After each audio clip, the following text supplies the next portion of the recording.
to come from the bowels of hell. The Dana Gould Hour. Jungle worms and swamp rats run around your feet. I bought a dog that killed the calf, that ate the canary. What is truth? And once again, welcome back. Hello, and welcome back to the Dana Gould Hour podcast. Our old friend Thom Shubilla is here. Thom joined us previously to discuss his book, Primetime 1966-1967, which was the story of how network television's first all-color season revolutionized the way we watch TV. His new book is entitled James Bond and the Sixties Spy Craze. They say that pop culture in the 1960s was comprised of the three Bs: Beatles, Batman, and Bond. The first James Bond film in 1962, Dr. No, kicked off a pop culture craze that dominated movies and television for the next 6 years. Some good, a ton bad, and some laughably bad. And Thom Shubilla is here to discuss it. Rachel Feinstein is here. Rachel is a really funny stand-up comedian with a new special on Netflix called Big Guy. You may know Rachel from the show Inside Amy Schumer, the show, not the place. She's also on Amy's new show, Life and Beth. She's been on the show Crashing, Red Oaks. You may recognize her voice from Grand Theft Auto, if you happen to play that. Do you play Grand Theft Auto? Or do you just live it? I'm not sure. I'm just Gex. Speaking of spies, True Tales from Weirdsville tells the sordid tale of the origin of the CIA, from its sketchy beginnings in World War II as the OSS into the mysterious behemoth it is today.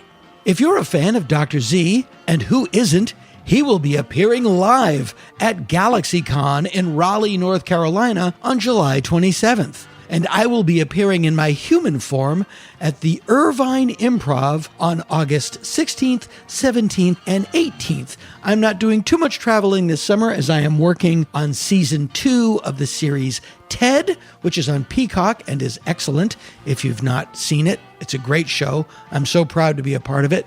But as soon as we wrap, I'm looking forward to getting back out there. So watch this space for future dates. And we've figured out a way to do Dr. Z on the road, which is really exciting. And there'll be more on that at the appropriate time. In the meantime, if you're a fan of Dr. Z, don't forget to follow him on Instagram, as he usually has a story or two per week on Instagram. Lastly, our show primarily is brought to you by you. You may hear a couple of curated ads here and there, but you'll never have to sit through me pretending to be excited about coffee made from mushrooms or the Bacon of the Month Club or what have you. We are supported by our Patreon, and as we always say, if you like the show, please consider becoming a Dana Gould Hour Sky Cadet. Go to danagould.com and sign up for our Patreon. We don't have graduated levels. $5 a month, you get some extra audio content, some video content, and what have you. $5 a month. A simple deal for complicated times at danagould.com.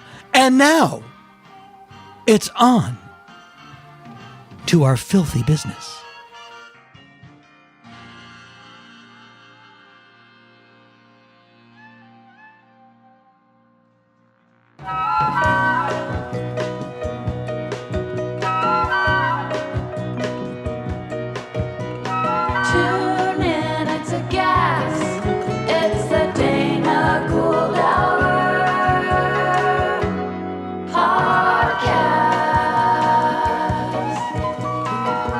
Dana Gould Hour.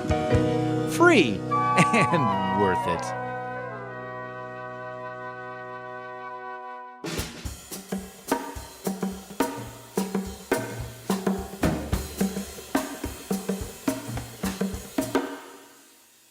My guest today is a really a great friend of mine and a terrific author who seems to be like, if I was an author, if I could get it together to write a book, I would want to write what he writes.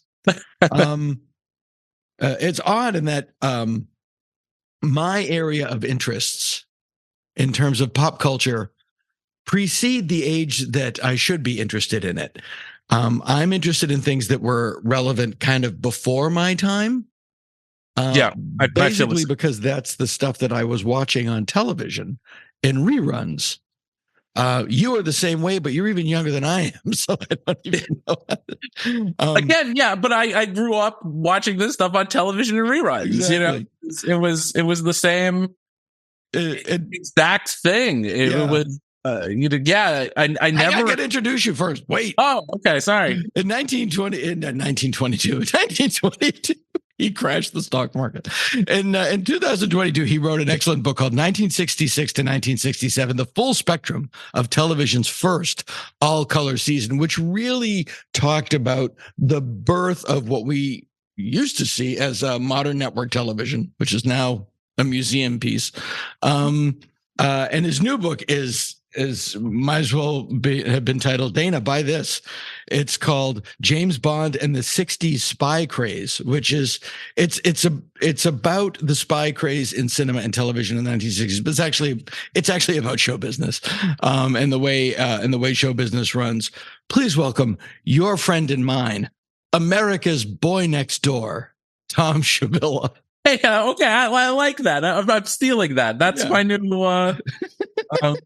my new under my name. I like it. It's but yeah, what's interesting is to put it in a broader context, Hollywood, and I get probably literature too. It moves in phases, and there was a time when everything was a Western, and America wrote its mythology through the Western. The rugged individual who, and it's the downside of that mythology is still a cancer in our culture, ever metastasizing. And then Westerns, war movies went with it. And then after World War II, and then, film noir was huge. After World War II came the spy craze, which there were always espionage films. Hitchcock made espionage films during World War II, about World War II. But what we think of as a spy movie really didn't hit until the 1960s. Right. The sort of tongue-in-cheek, larger-than-life, saves the world with his hat pin spy movie. Yeah, and that's certainly where my book picks up. Right. And I acknowledge, there was a lot of spy films, espionage films made prior to that. There were silent espionage films, but when Dr. No was released, the first James Bond film in 62, yes, that just blew everything up. It was really the first, I guess, modern action film.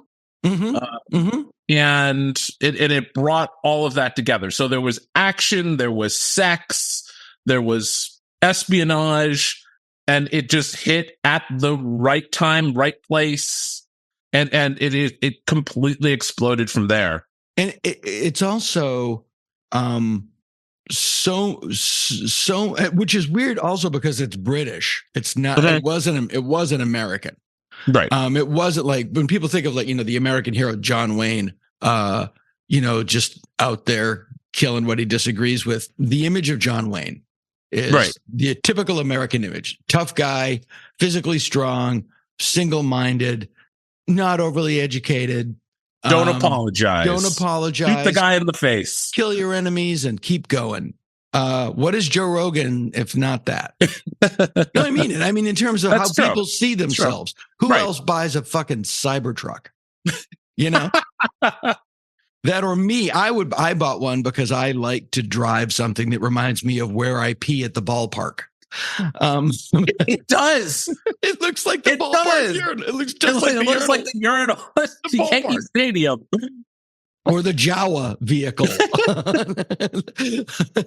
But no, it's mind-boggling.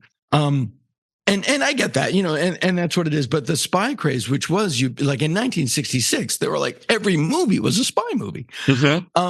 And it started in Britain, but also that was the 60s. The Beatles and James Bond defined pop culture in the 1960s.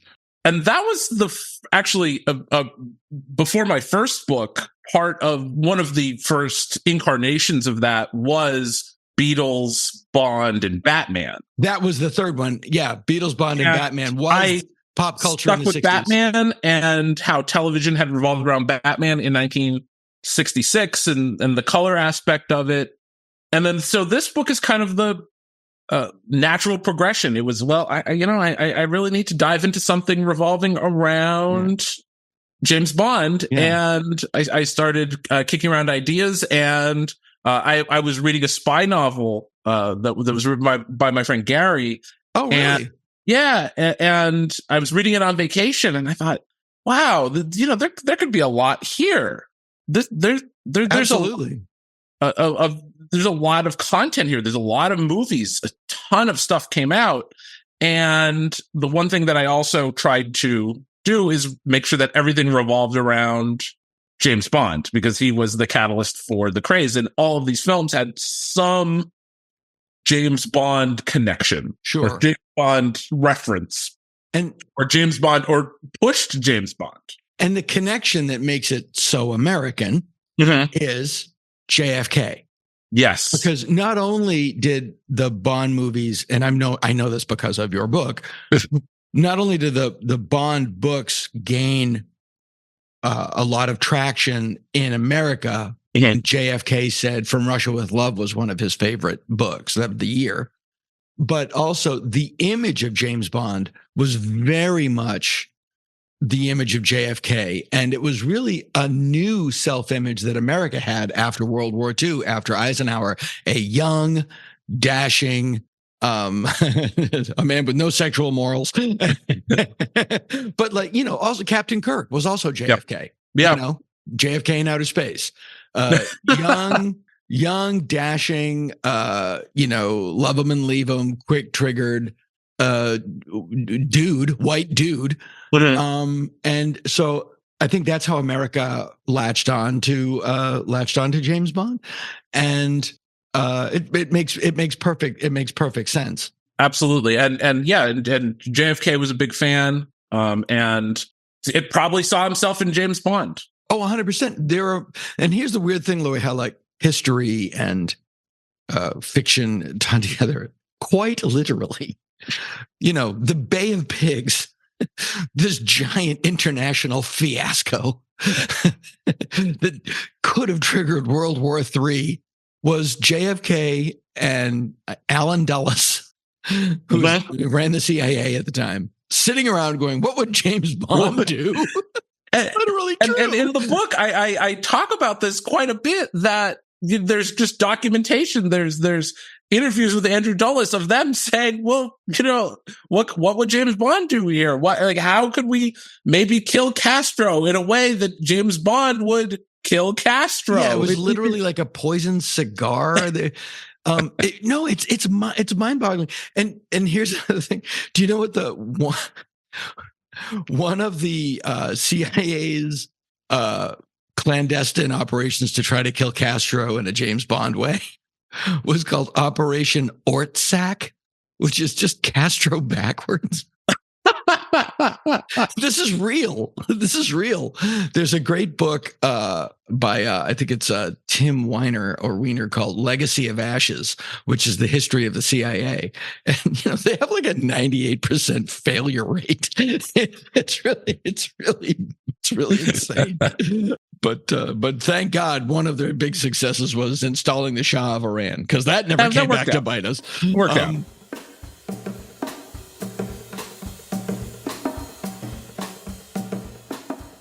It's fascinating to see how we as a culture see ourselves in these fictional characters. And now, I mean, it's probably waning, but now and for a while it was the MCU. Like really, Robert Downey Jr.'s version of Tony Stark was an extension of that. Right. He was basically, a wisecracking, self-aware white dude with super, that was not from Krypton.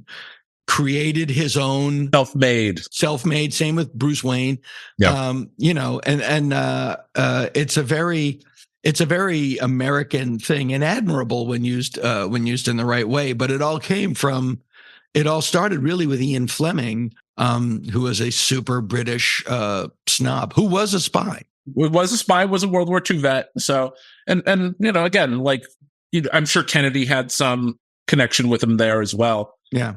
But yeah, no, and I found some, again, the Kennedy connection is something that I'd always heard about, but I never really researched too much. And then, again, started diving into this and started hearing the stories of how President Kennedy propelled the books, how President Kennedy was such a big fan.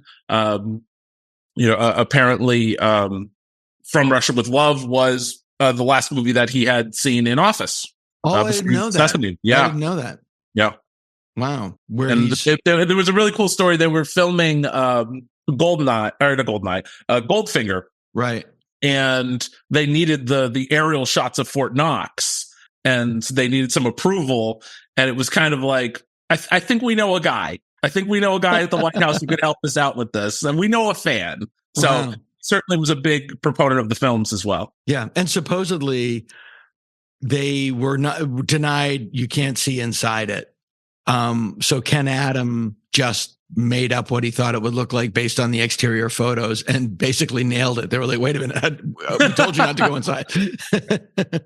And I think that when Kennedy was killed, it almost, it's fine. This wasn't intentional, but Goldfinger is really the first Bond film that kind of lifts off from reality. Yes.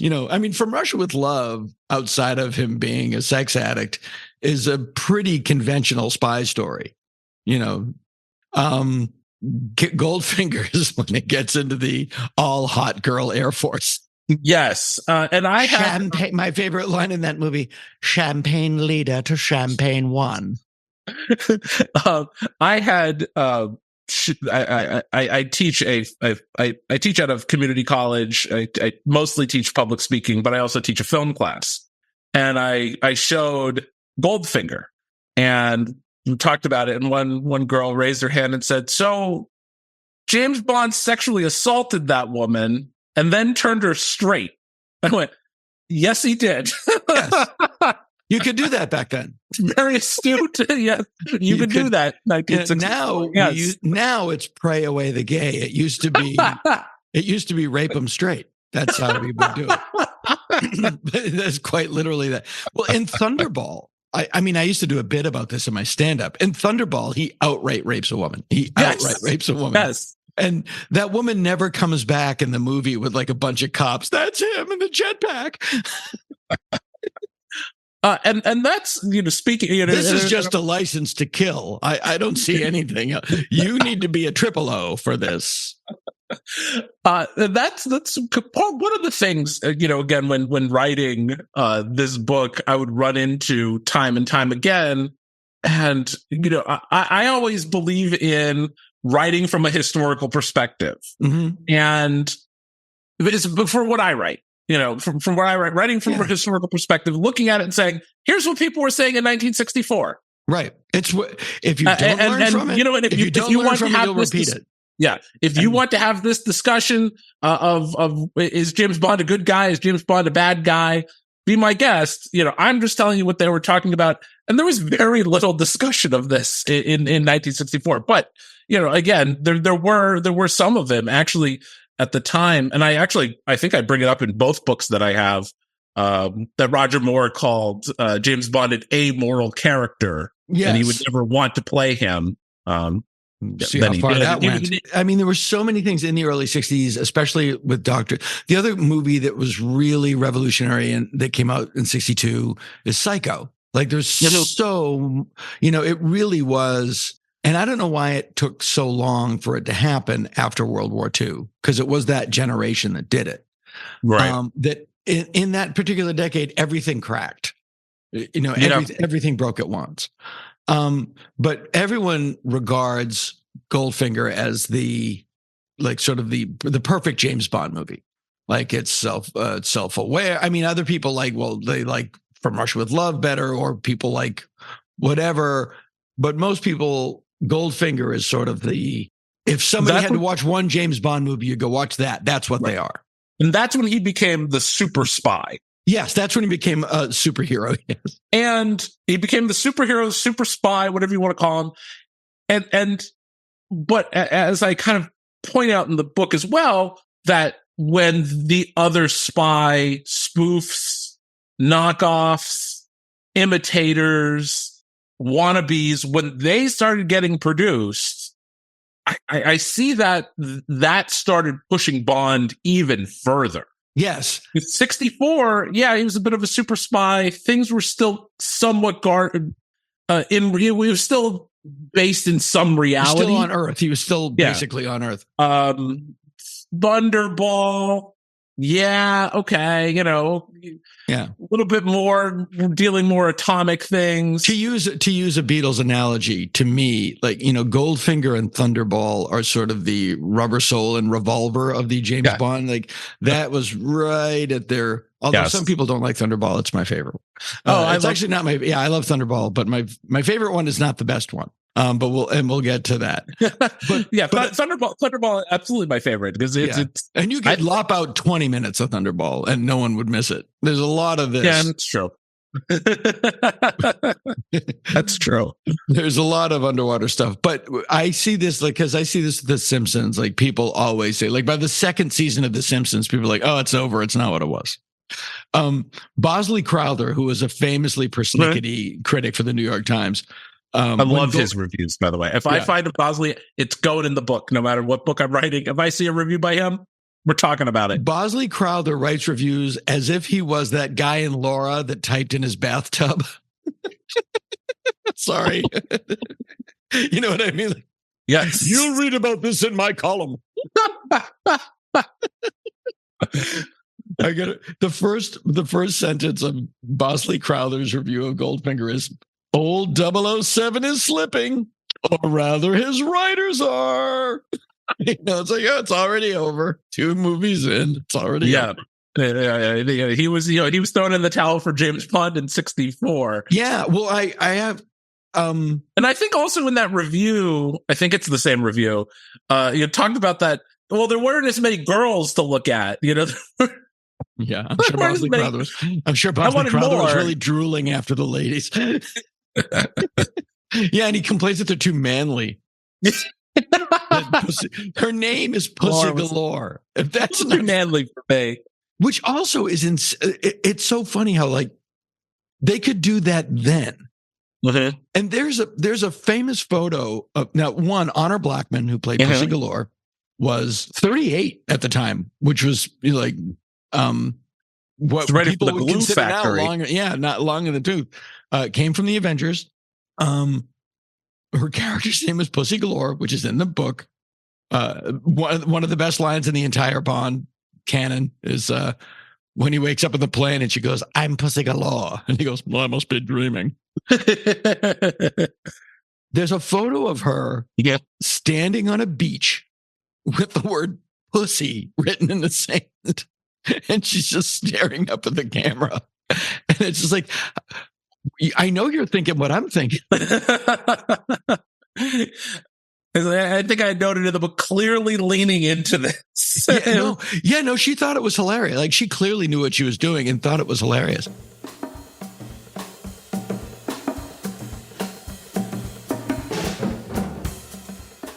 And the other thing is 64, that's when the Beatles explode too. Like, Bond and the Beatles both exploded in the same year, both British. And that really took over Western pop culture for the big movements in Western pop culture were for the next 6 or 7 years, we're all aping British things. Yeah, that's true. Yeah. Definitely. Yeah. American bands trying to sound like the Beatles. All those haircuts came from Germany to the Beatles to America. Much like the spy craze, you had bands in America, like the garage rock bands of the era, the psychedelic bands of the era that were trying to just catch up with those British bands. Yeah. Yeah. What I love in your book, I mean, it's so well researched that the minute Bond took off, you had the episode where Herman Munster becomes a spy, the episode where Jethro Bodine becomes a spy. double not spy. Double not spy. And just recently, MeTV started running ads about Jethro being a double not spy. And I'm like, oh, they took it from me. It's amazing that he had time to be Hot Rod Herman and a spy. The Hot Rod Herman, the Monkees, they got involved in espionage. My Favorite Martian. And the movie, so you get from Golf, then you get to 65, you get into Thunderball, and it's really taken up. Help is a Bond movie. Yeah, that's true. Help Should have is the included Beatles. that.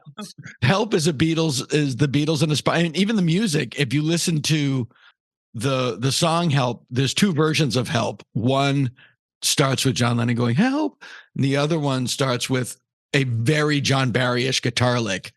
So they absolutely knew what they're doing, and the color palette is very Thunderball. So when did they start the Xeroxing of a successful franchise starts, and everything is a spy movie. Everything is a spy movie. 66 was the pinnacle. 66 was the Xeroxing was going on, and it's still in the first generation of Xeroxing. Right. And Batman, and it's also that, to put it in cultural context, that's the year of it's the last year of the conventional Beatles. Mm-hmm. It's Rubber Soul and Revolver before they went groovy. Before they went psychedelic, they were groovy. Right. And Batman is taking off. So hilarious and so perfect. Kennedy's dead. Kennedy's still dead. Vietnam hasn't really escalated that much. We're there. Right. We're talking about it.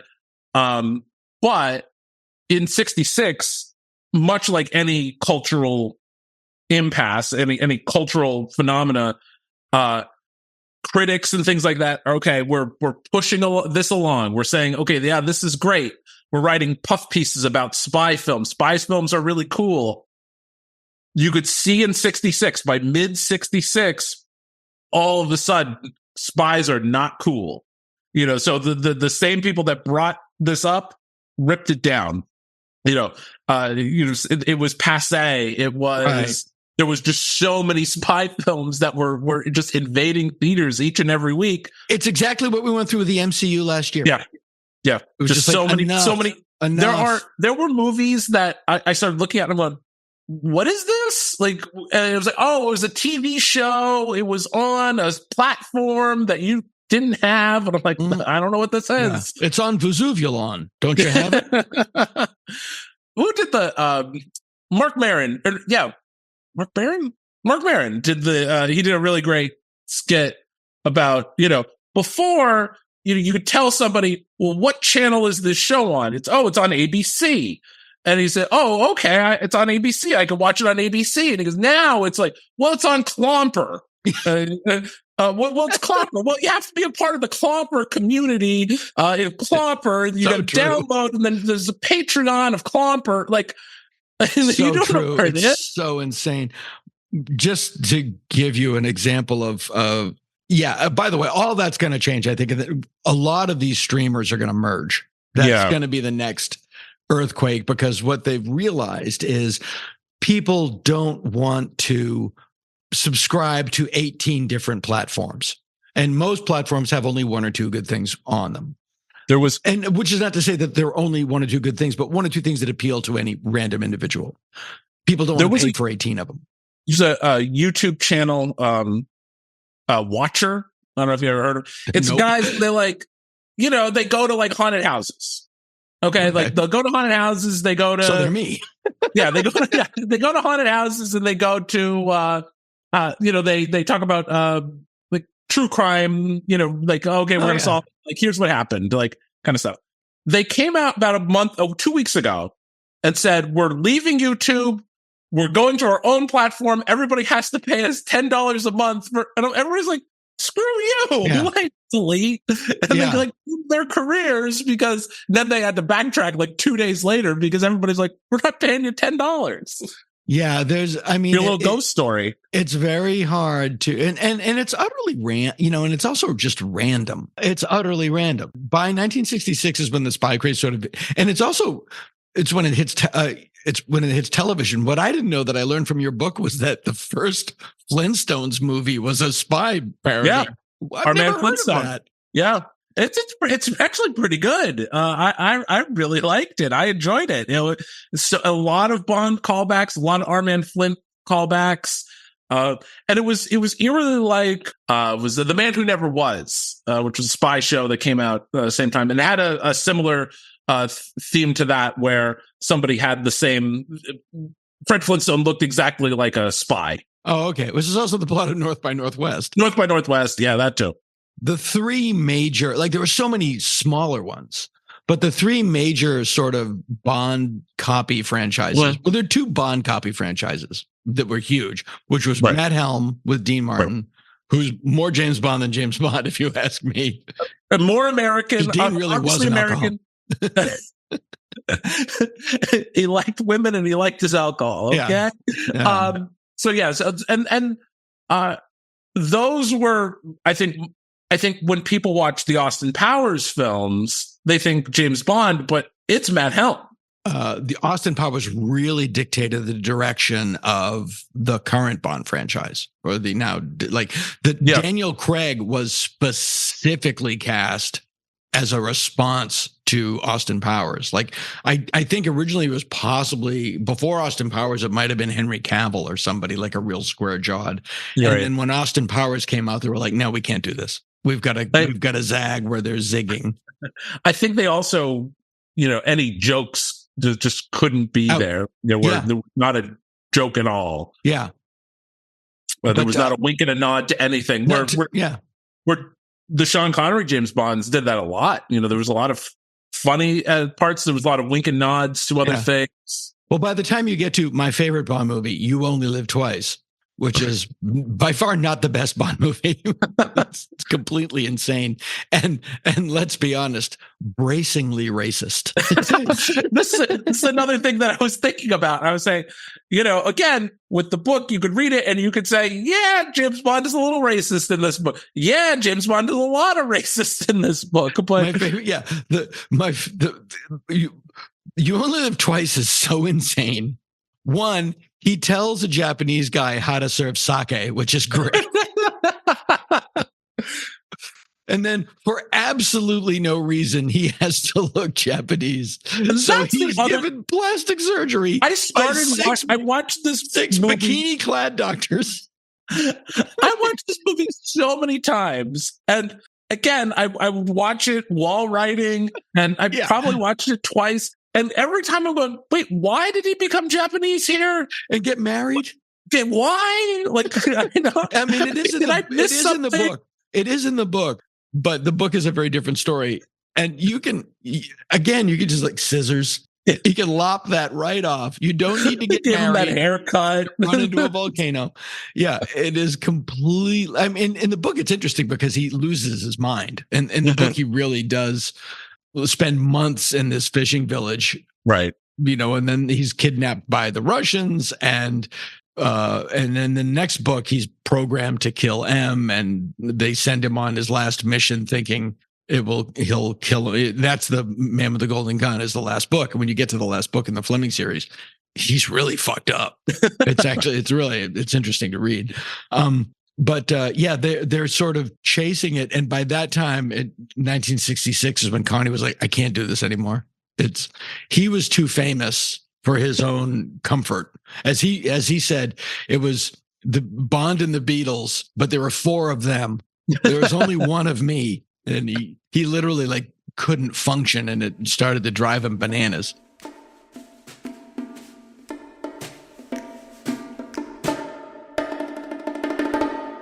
James Coburn is not as famous as Dean Martin is now. He didn't, didn't become larger than life the way Dean Martin was.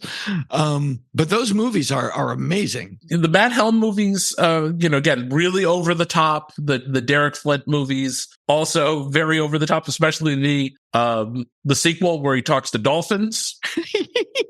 And I believe the name of the name of the evil organization is Zowie. Zowie. And all I know is that the Z stands for zonal.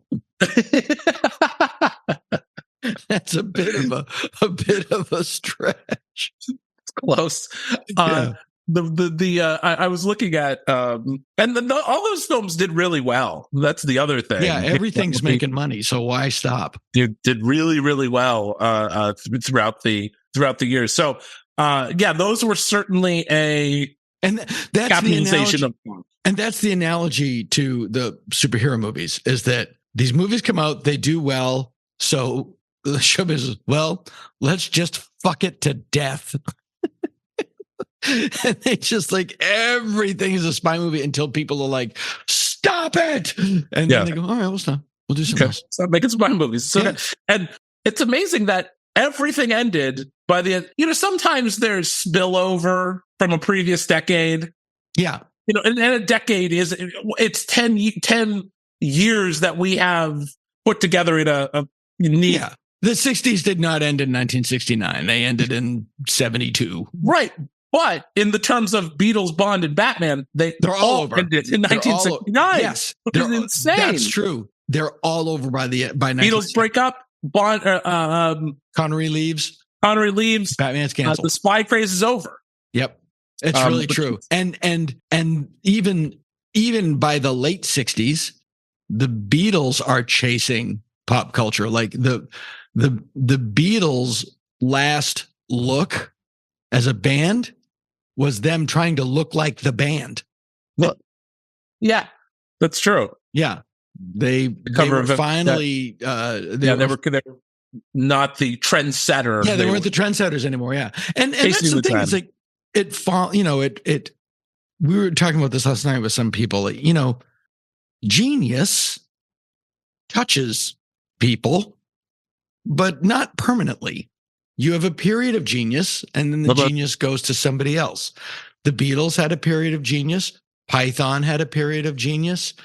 Brian Wilson had a period of genius, and then it goes away. Bond is the only thing that survives, but it survives. The movies change because they have to mirror the time that they're not in their original form whatsoever. You have Bond using the 44 Magnum and Live and Let Die, which I never noticed before, that they started copying other. It's a blaxploitation film. Yep. Moonraker, like the Omega Man, Omega Man, blaxploitation film. No.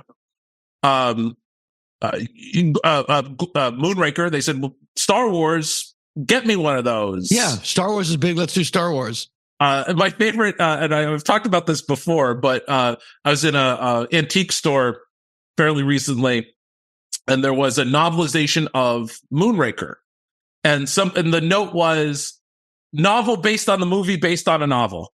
Oh, so you were looking at a copy of James Bond and Moonraker? Yes, which I had. Oh, very nice. But I just thought that note, I went, wow, that's very astute.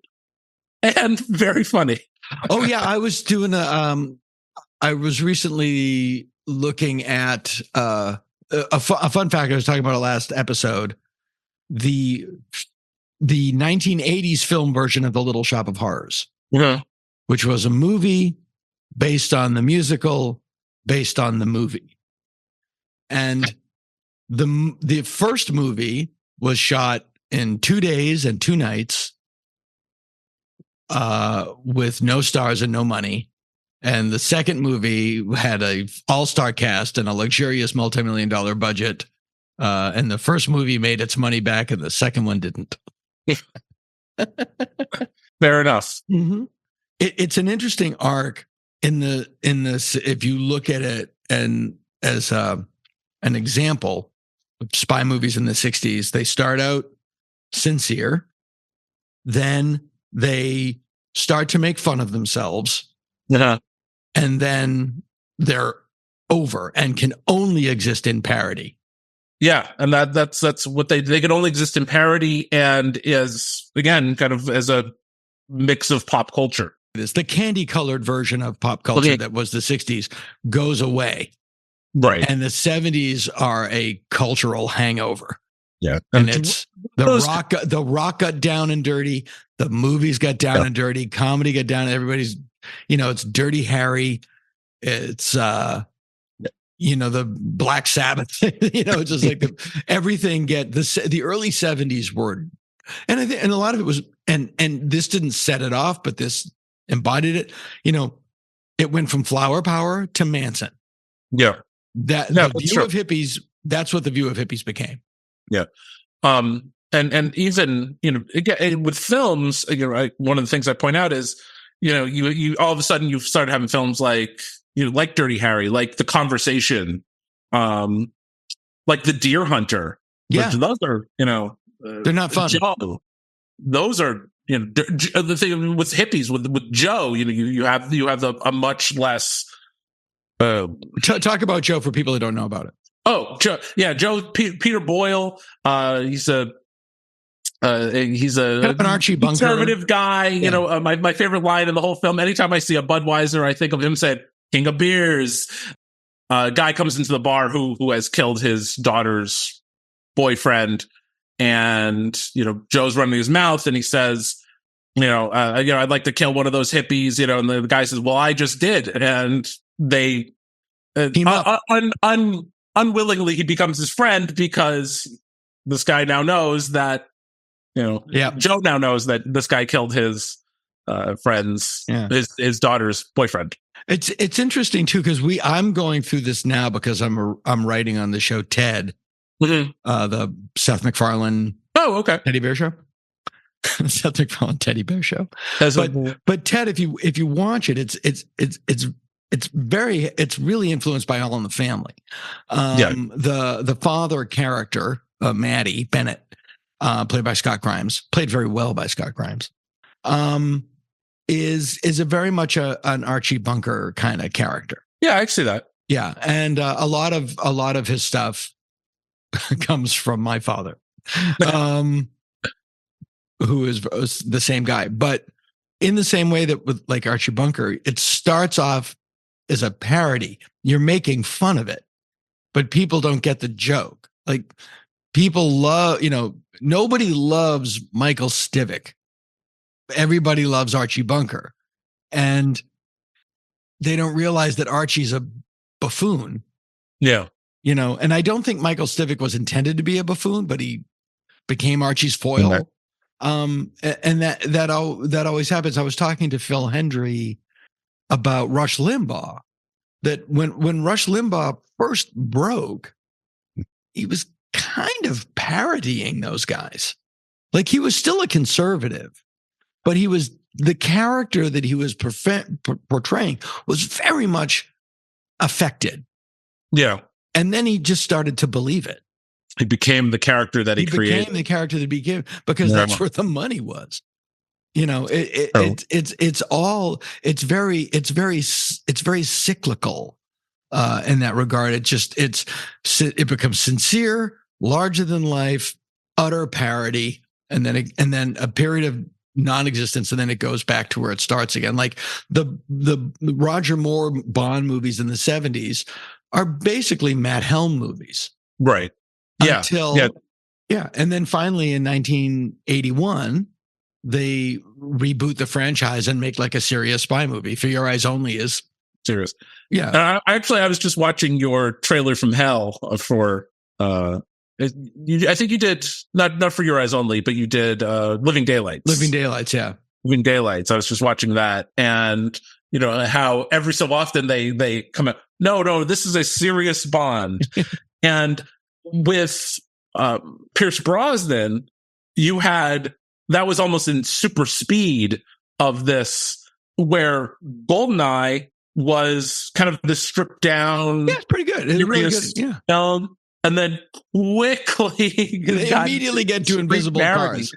Yeah, invisible cars and a reverse You Only Live Twice, where you had a Asian guy becoming British for some reason. Yes, and also The Spy Who Maybe Loved Me. Payback. It was like, oh, we have to square this up. The movie The Spy Who Loved Me is a complete remake of You Only Live Twice.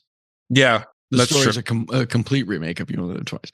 Yeah. And then it starts. Well, thank God the good guys won at the end of You Only Live of Living Daylights as well. By the way. Yes, he's basically helps Osama bin Laden.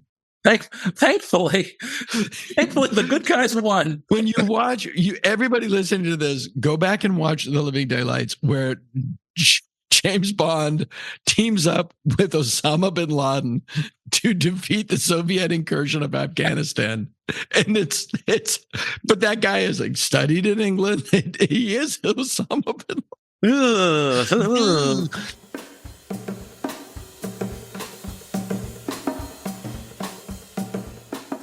What you have now, and I see this because I love spy literature, and what you see now, and you saw it in the last Bond film, and you see it a lot. I don't know. Have you ever read or seen Slow Horses? No. Okay. Slow Horses is a series of spy novels by a guy named Mick Herron, and it's been made into a series on Apple TV. It's the best thing on television.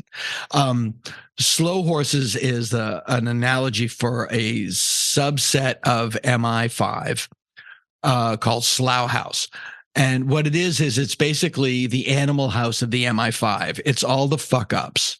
And instead of firing them, they move them off to this outside precinct called Slough House, hoping that they'll quit, And Gary Oldman plays the guy that runs it, who is like a master spy, like an old smiley master spy who's not politically savvy and has ended up out on the outer boroughs.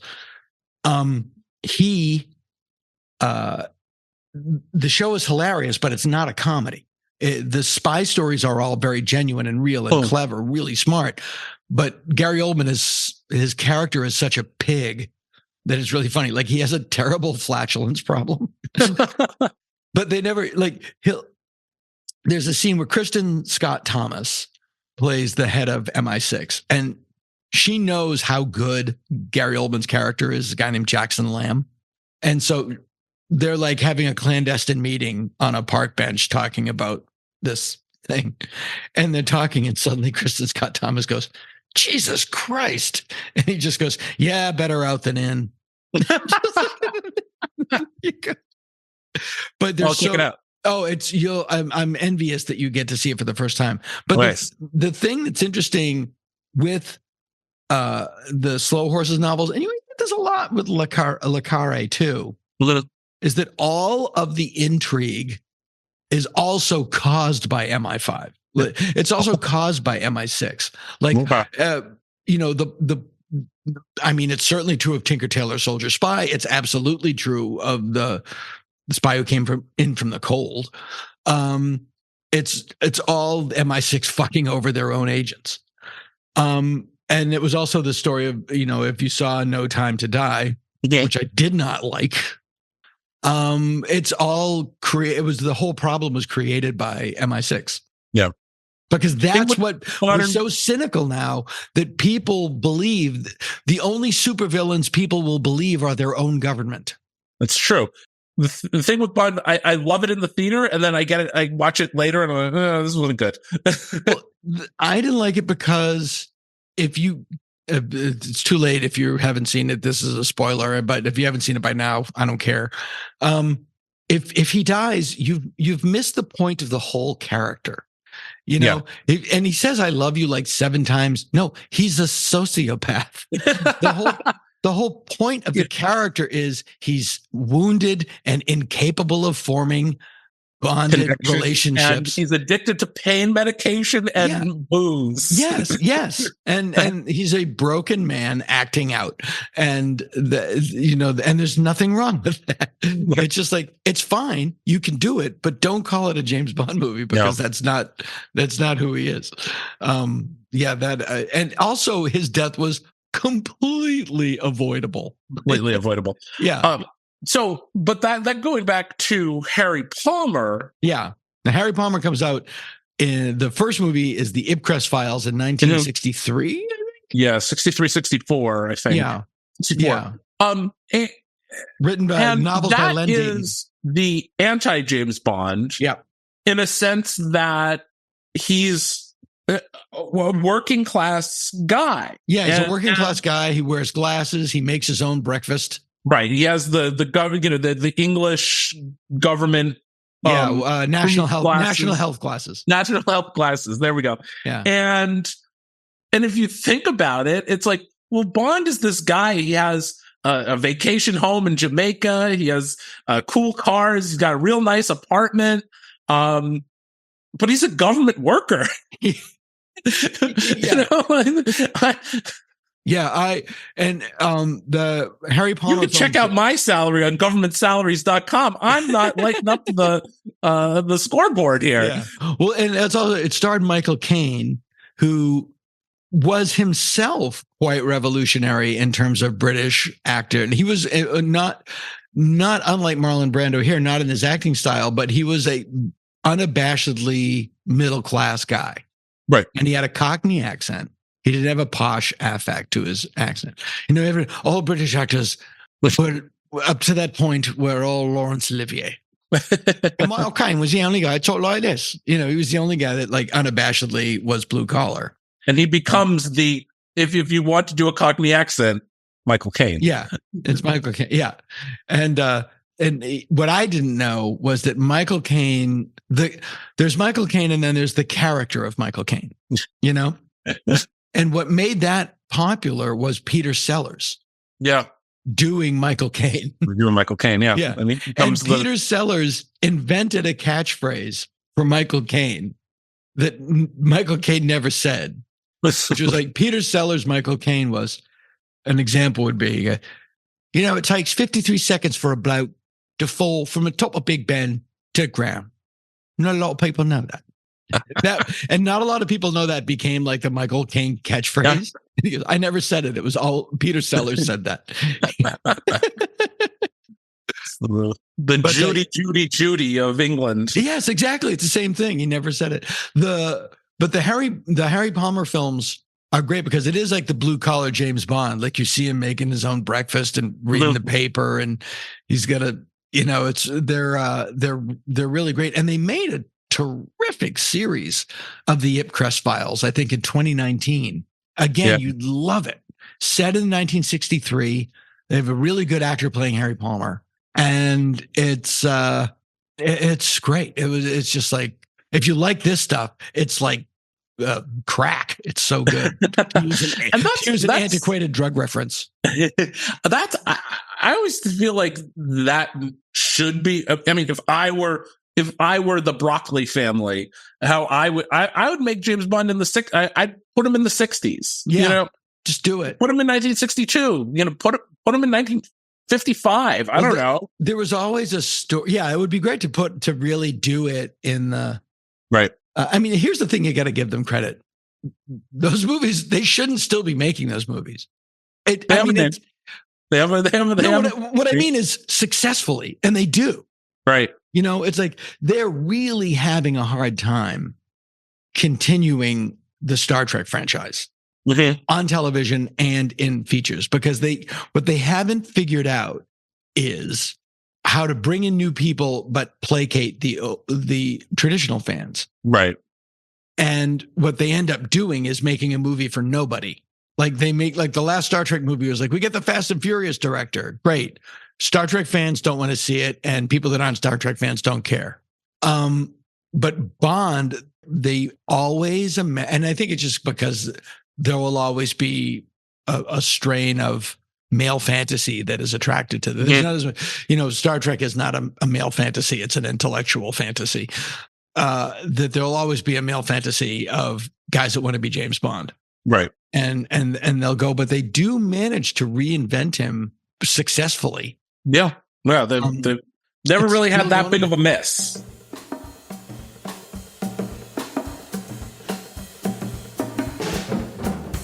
The first incarnation of Bond in the Casino Royale television show, with which Barry was Nelson. with Barry Nelson, I think he and Connery kind of have, I think he did a decent job of just. All right, this is what I think this guy is. I've never seen it. It's good. You see the similarities between him and Connery. But he plays an American, right? He's American. Bond. He's Jimmy Bond. Jimmy Bond. Which that makes you American. What you Jimmy, not James.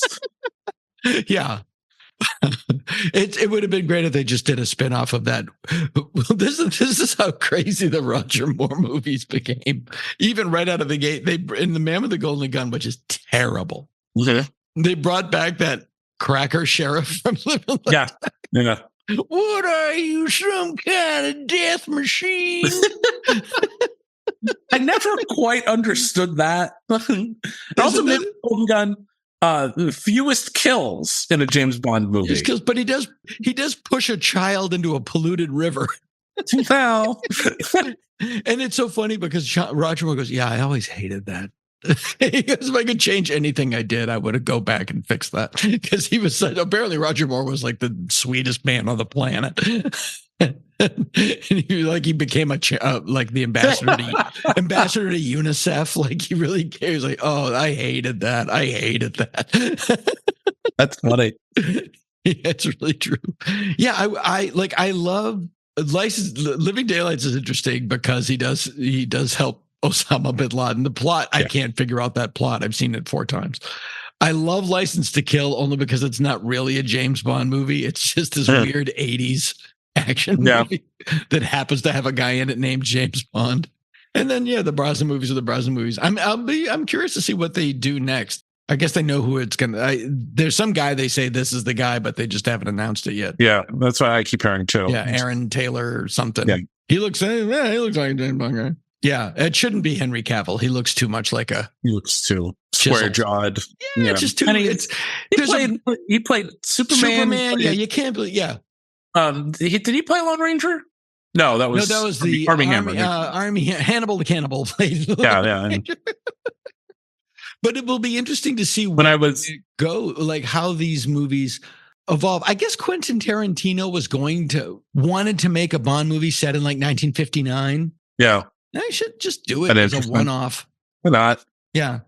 In terms of when the Cold War ended. Mm-hmm. I mean, ostensibly the Cold War ended in 1989 when the wall came down. Right. But in terms of like cultural, in terms of like espionage, it ended on 9/11. Like that was kind of like the end of an era. Like there are no more state-sponsored enemies. All the enemies now are just rogue groups of lunatics or billionaires.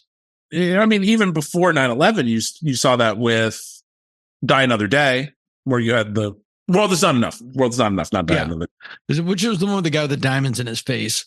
I don't remember, but that was the one where the Asian guy became English. Yeah, that's it. That's the guy with the diamonds in his face, which is a great thing. He opens up the case and it blows up. Yeah, and it just implants a bunch of diamonds in his face. That's pretty good. Yeah, that certainly changed a lot of the trajectory of it, and you could see in those again early Brosnan films is like, well, it's no longer the Soviets. What do we do? Yeah, what do we do? We don't have an enemy anymore.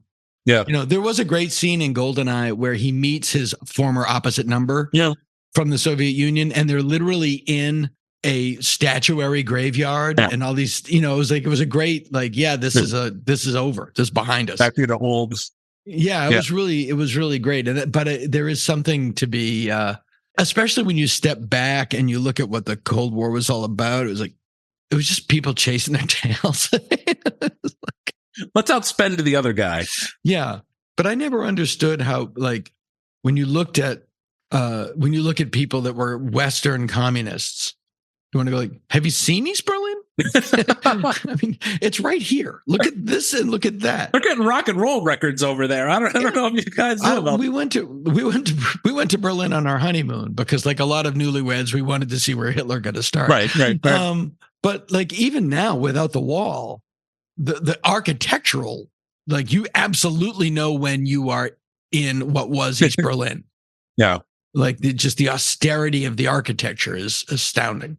And West Berlin is much groovier, but I do love that. Like Funeral in Berlin. It's such a seductive place to set stories.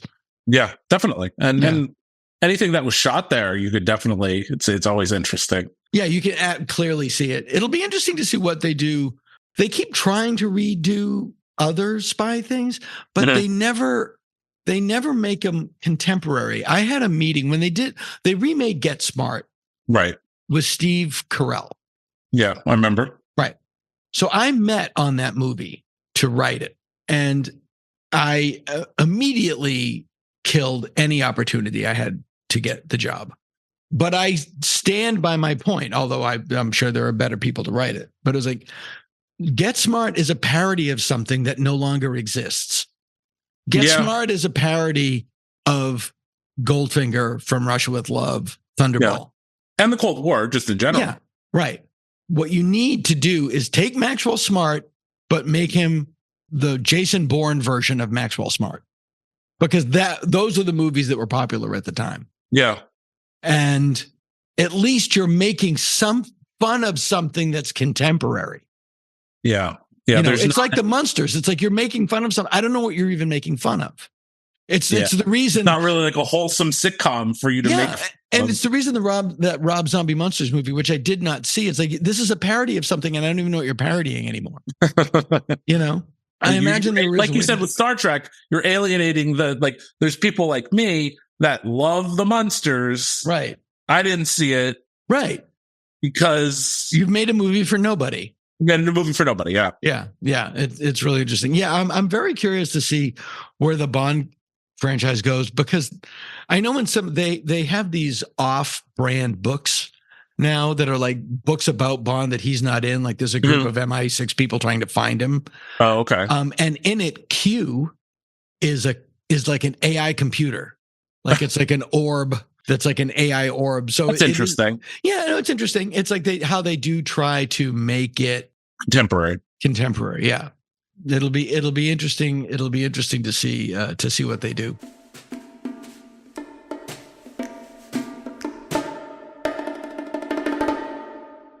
So this book is called James Bond and the 60s Spy Craze. It's such an easy, fun read. And we never touched on half of the fascinating stuff.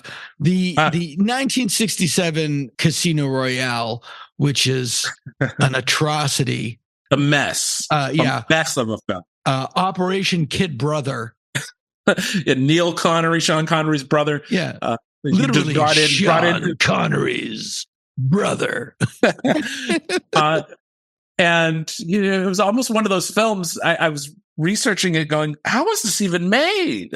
Like, Dr. Goldfoot and the Girl Bombs. There's so many. Dr. Goldfoot and the Gold Bombs was a sequel to 2 films, which is Dr. Goldfoot and the Bikini Machine, and then a Italian film. And I don't know how that was conceived or made or. But even Vincent Price. What's it called? The first one was Dr. Goldfoot and the Bikini Machine. Yeah. What's the film called? Dr. Goldfoot and the Bikini Machine. When do I show up? Like, didn't even. I'll be there. And that was a film where it was early enough in the spy craze where they said, "Okay, we're making this movie. It's a beach movie. We have to have a spy. We have to have a spy in it. Yeah, we have to have a spy. How are we going to do that? I don't care. Throw part in there. Like Fred Flintstone's a spy. Herman Munster's a spy. Herman Munster's a spy. They're spies now. And then again, I talk about all the Euro spy films. There's several Mexican spy films that came out. My one criteria was that it had to have played in America in the 60s. Great. So I had to have found that's okay. That makes sense. Some type of provenance that, this movie played. And some of the Mexican films, Blue Demon was like the Mexican James Bond. Blue Demon, it's El Santo. And none of the Blue Demon films played in America, but one of the El Santo ones did, Operation 67. It played, I think it was at a drive-in in El Paso.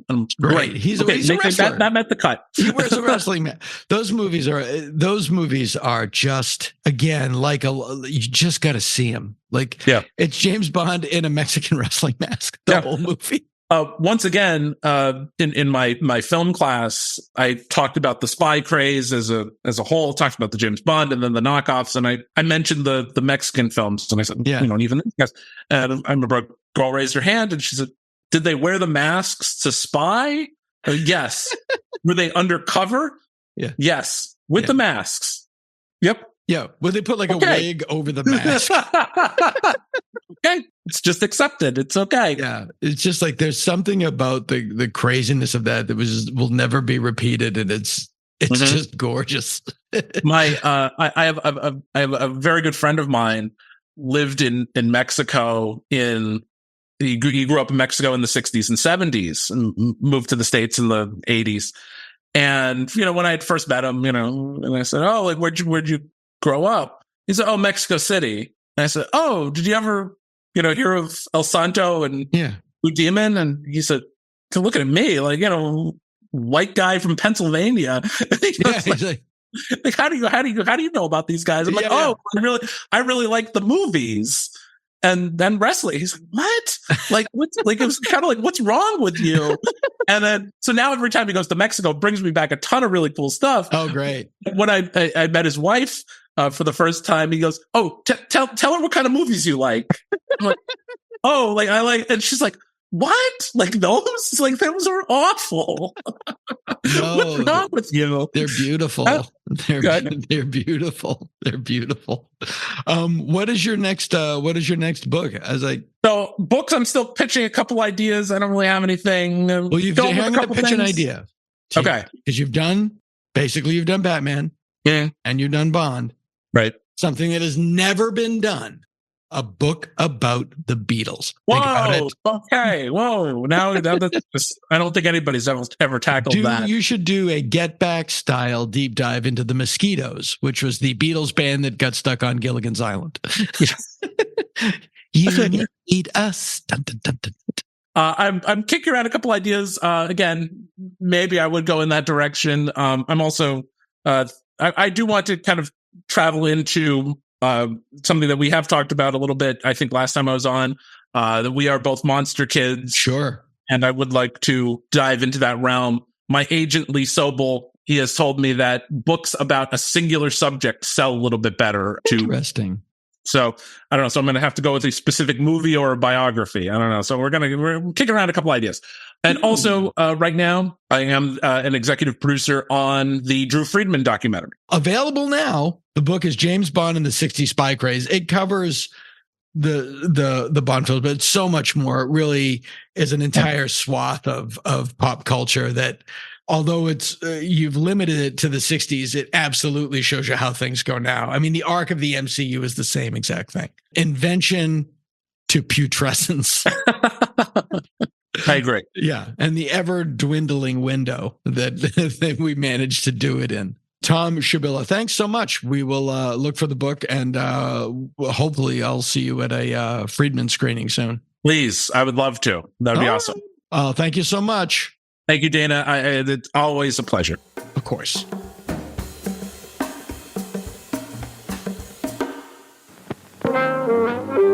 Visit our concession and see for yourself the delicious treats, drinks, and snacks awaiting you. If you are thirsty, try ice-cold soft drinks or a cup of hot, flavorful coffee.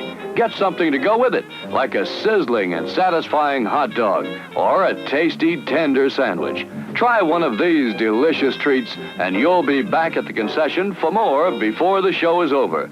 The service at our concession is friendly and efficient.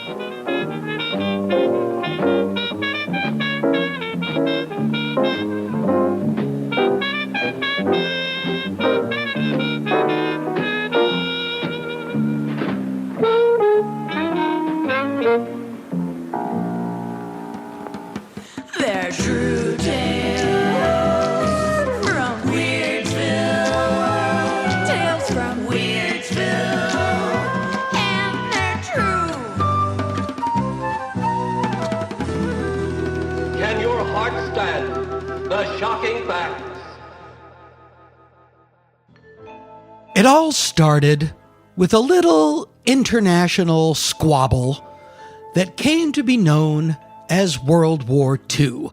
The President of the United States, Franklin Roosevelt, knew that to fight the war effectively, the United States needed to gather intelligence on its enemies.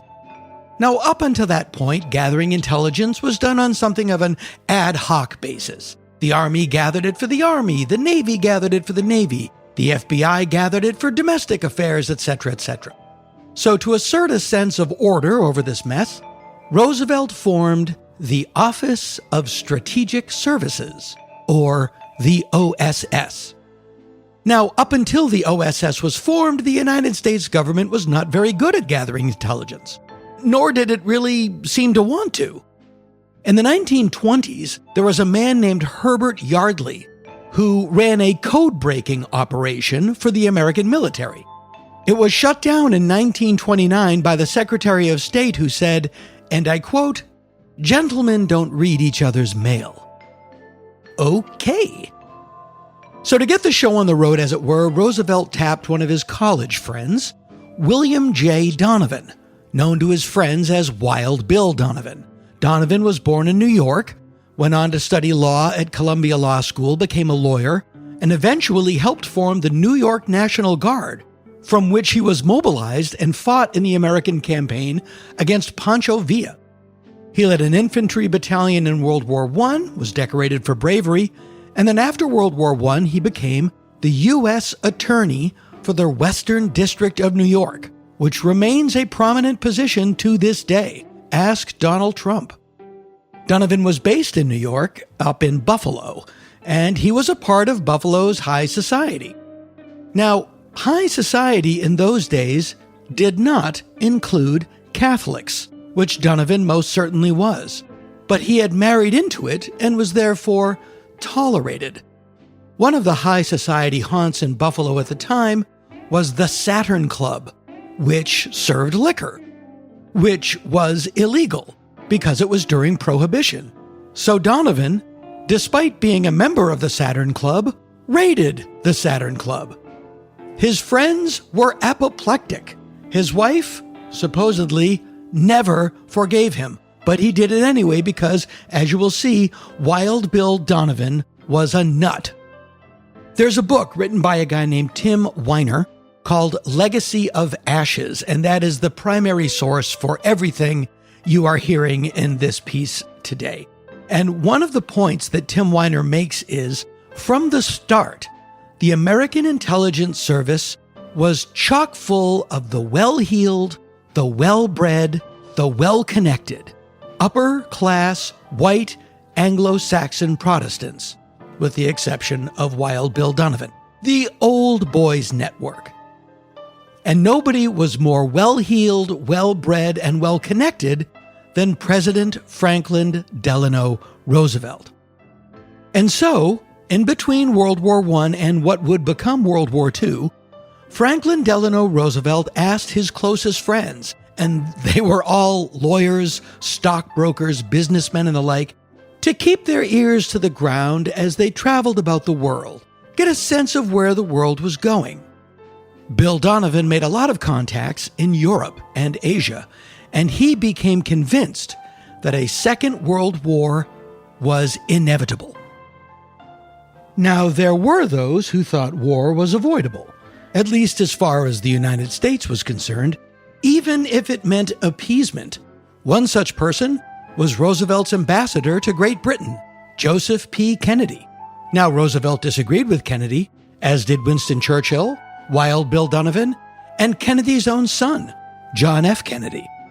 In 1941, Roosevelt appointed Donovan the Coordinator of Intelligence for the Office of Strategic Services, which was designed to function as a combination of Britain's Secret Intelligence Service and its Special Operations Executive. In other words, Donovan was the COI of the OSS, which was a combination of the SIS and the SOE.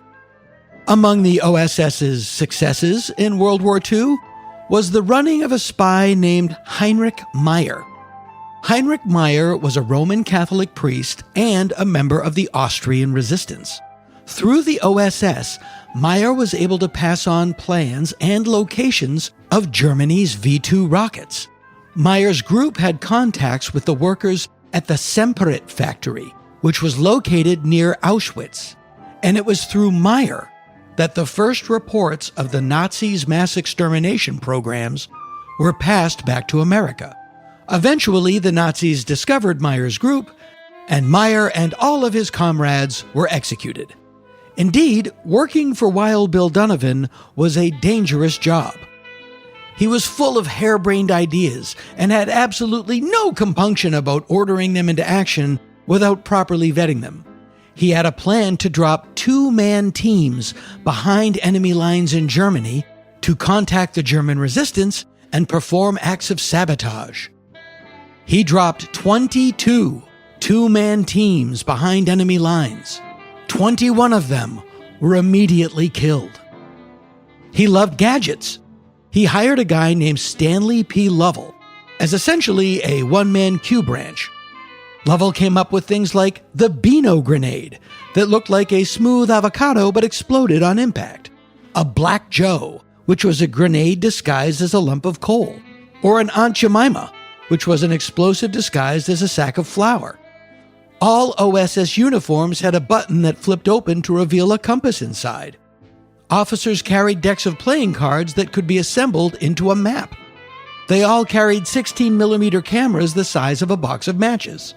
They also carried K7 tablets, which were flavorless poisons, because, again, working for Bill Donovan might get you killed, and there were cases in which you might want to do it yourself.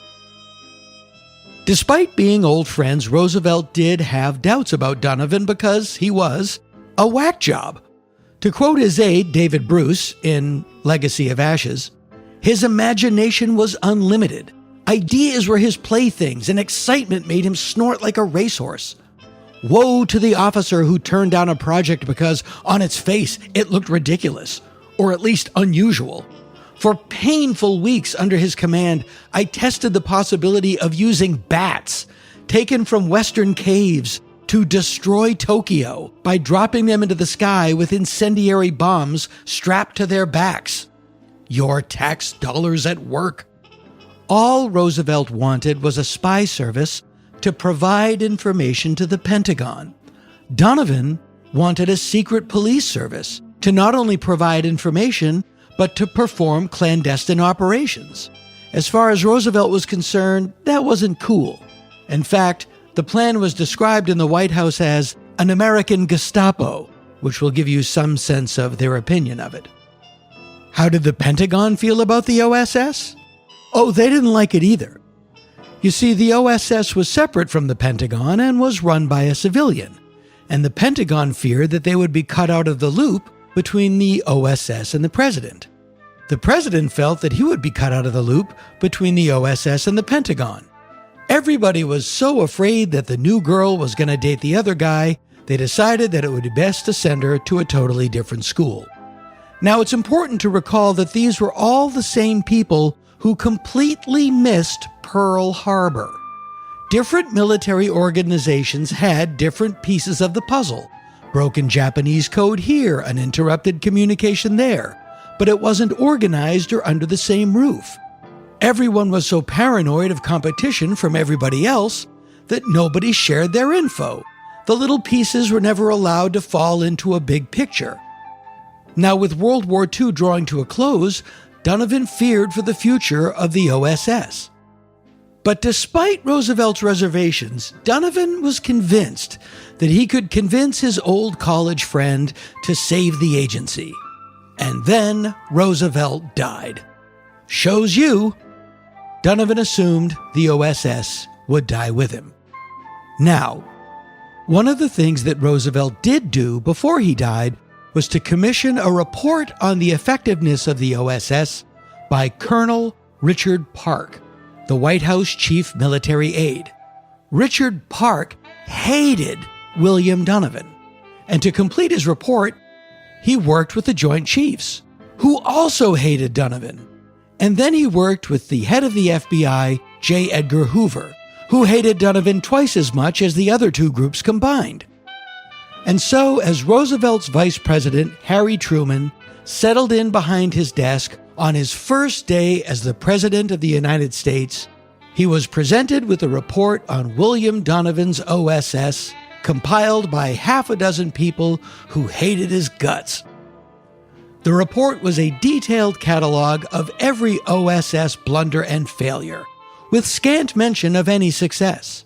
One particularly stinging quote, "How many American lives were lost in the Pacific because of the stupidity on the part of the OSS is unknown." Other gems? Donovan had lost a briefcase at a cocktail party in Bucharest, and it was subsequently turned over to the German Gestapo by a Romanian dancer. He had sent a detachment of men to a faraway outpost in Liberia and then forgot about them. He had dropped a group of commandos into Sweden, which was neutral. There was a German ammunition dump that was captured in France. Donovan sent guards to hold it. Then he blew up the dump and the guards along with it. On May 14th, Donovan finally met face-to-face with Truman and was given an opportunity to pitch the importance of America's retaining an effective intelligence service. Truman gave him 15 minutes, thanked him for coming by, and wished him off. On September 20th, 2.5 weeks after the end of World War II, Truman fired Donovan and gave the OSS 10 days to disband. The United States would do away with its intelligence service in a week and a half. But right at the same time Donovan was fired, Henry Stimson, the United States Secretary of War, resigned. And Stimson, like Truman, was dead set against the idea of having an intelligence service.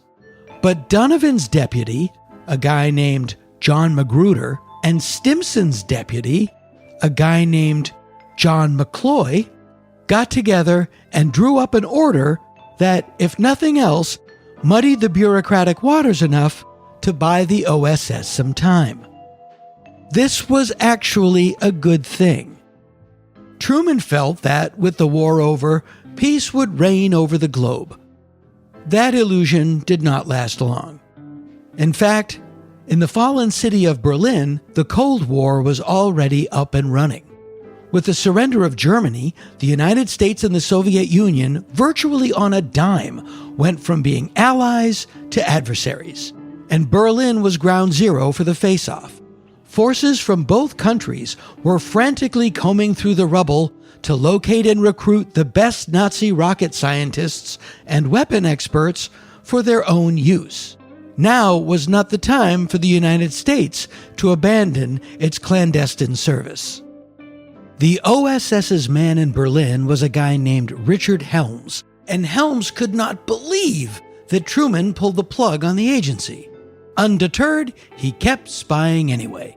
He went about doing everything he could to find out what the Russians were up to.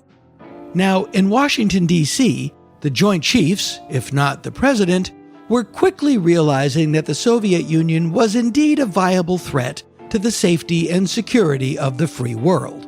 By November of 1945, they had already fastened their grip on the whole of East Germany. The Joint Chiefs believed, correctly, that the Russians sought to control as much of Europe as possible. The train was on the tracks. The United States was absolutely going to have an intelligence service, whether the president wanted it or not. The question was, what kind? As we said before, there are always two versions of what an intelligence service should be. One would employ a global network of spies to slowly and methodically gather information so that those in the U.S. government who needed to know the world could know the world. The other view was the service should take an activist role through covert action and sabotage. America's spy service could use its knowledge of the world to wage secret war on America's enemies. President Truman insisted that if America had to have a spy agency, that it would deal in information only, to which everyone said, yeah, sure. Who wanted to run this new agency? Turns out, everybody. The Joint Chiefs thought that they should be in charge. J. Edgar Hoover thought the FBI should be in charge. And according to Tim Weiner's book, the Postmaster General made a strong pitch. Maybe he should figure out a way to buy 2 stamps in less than 45 minutes before he started waging war on America's enemies. It was John Magruder who pointed out that the operations of this agency would have to, on occasion, employ tactics that were, to use his words, extra-legal, and therefore neither the Joint Chiefs nor the FBI should be anywhere near it. The Postmaster General didn't get a say because he was 45 minutes late to the meeting. On June 10th, 1946, the United States appointed a new director to what was now being called the Central Intelligence Group. Was it John Magruder? No. Was it Richard Helms? No. It was some dude named Hoyt Vandenberg. Helms stayed in Europe, where his job was to oversee the Soviet Union's activities in East Germany, Austria, Poland, and Czechoslovakia. He described his job as an apprentice juggler trying to keep an inflated beach ball, an open milk bottle, and a loaded machine gun in the air. The first thing Helms realized was that well over half of what he was learning about the Russians was utter, intentional bullshit. But it did become clear that the Soviets were very intent on extending their sphere of influence wherever they could. Their first target was Romania. Vandenberg quickly decided that the best way to blunt the Soviet advance was to sever its supply lines in Romania. This was one of the Central Intelligence Group's first official actions, and it was already in direct violation to President Truman's orders. So Vandenberg sent his aide, Clark Clifford, to the White House to tell Truman that, that thing you wanted? Yeah, we're not doing it. We're doing something else. And so it was. Clifford would go on to become one of LBJ's chief advisors in Vietnam, and we all know how well that went. But back to Romania. The Central Intelligence Group set about turning Romania's National Peasant Party, a far-left agrarian populist political party, think Bernie Sanders with a bean farm, into an armed military resistance force against the Soviet Union. On Monday, you're a farmer. On Tuesday, you're a Navy SEAL. What could go wrong? This all went down in the late summer and early autumn of 1946. By the end of that winter, Soviet intelligence agents and the Romanian secret police had uncovered the plot, imprisoned the leaders of the Peasant Party, killed whoever was left over, and secured the rise of a brutal dictatorship in Romania. Swing and a miss! January 1947. Romania is a write-off. Next stop, Greece. In the aftermath of World War II, democracy in Greece and Turkey was being propped up by massive support and aid from Great Britain. But that was set to end, and the U.S. feared that a communist infiltration there would serve as a beachhead for a communist influx in Western Europe. It was estimated that it would cost something along the lines of $1 billion over the next 4 years to keep Greece and Turkey in our column. By now, Truman realized that he had been dead wrong in his initial post-war assessment. He also had his back against the wall. The Republicans had destroyed him in the midterms, taking over both the House and the Senate. Republicans like Joe McCarthy and Richard Nixon were loud, chest-thumping anti-communists. The Red Scare was getting underway, and Truman, whose popularity was in the toilet, had to look tough. And so, Harry Truman signed the National Security Act of 1947. The act reestablished the United States' new attitude to fighting foreign threats, i.e. communism, back then. The Air Force separated from the Army to become its own division of the armed services. The position of Secretary of Defense was created. The act created the National Security Council, and it created a new, permanent American intelligence gathering organization with a brand new, shiny name. The Central Intelligence Agency, or the CIA. And everybody lived happily ever after.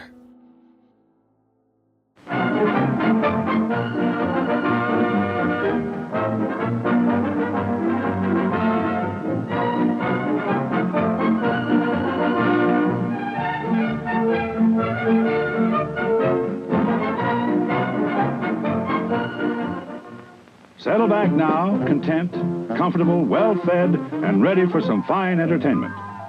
Is everybody happy? Then let's go.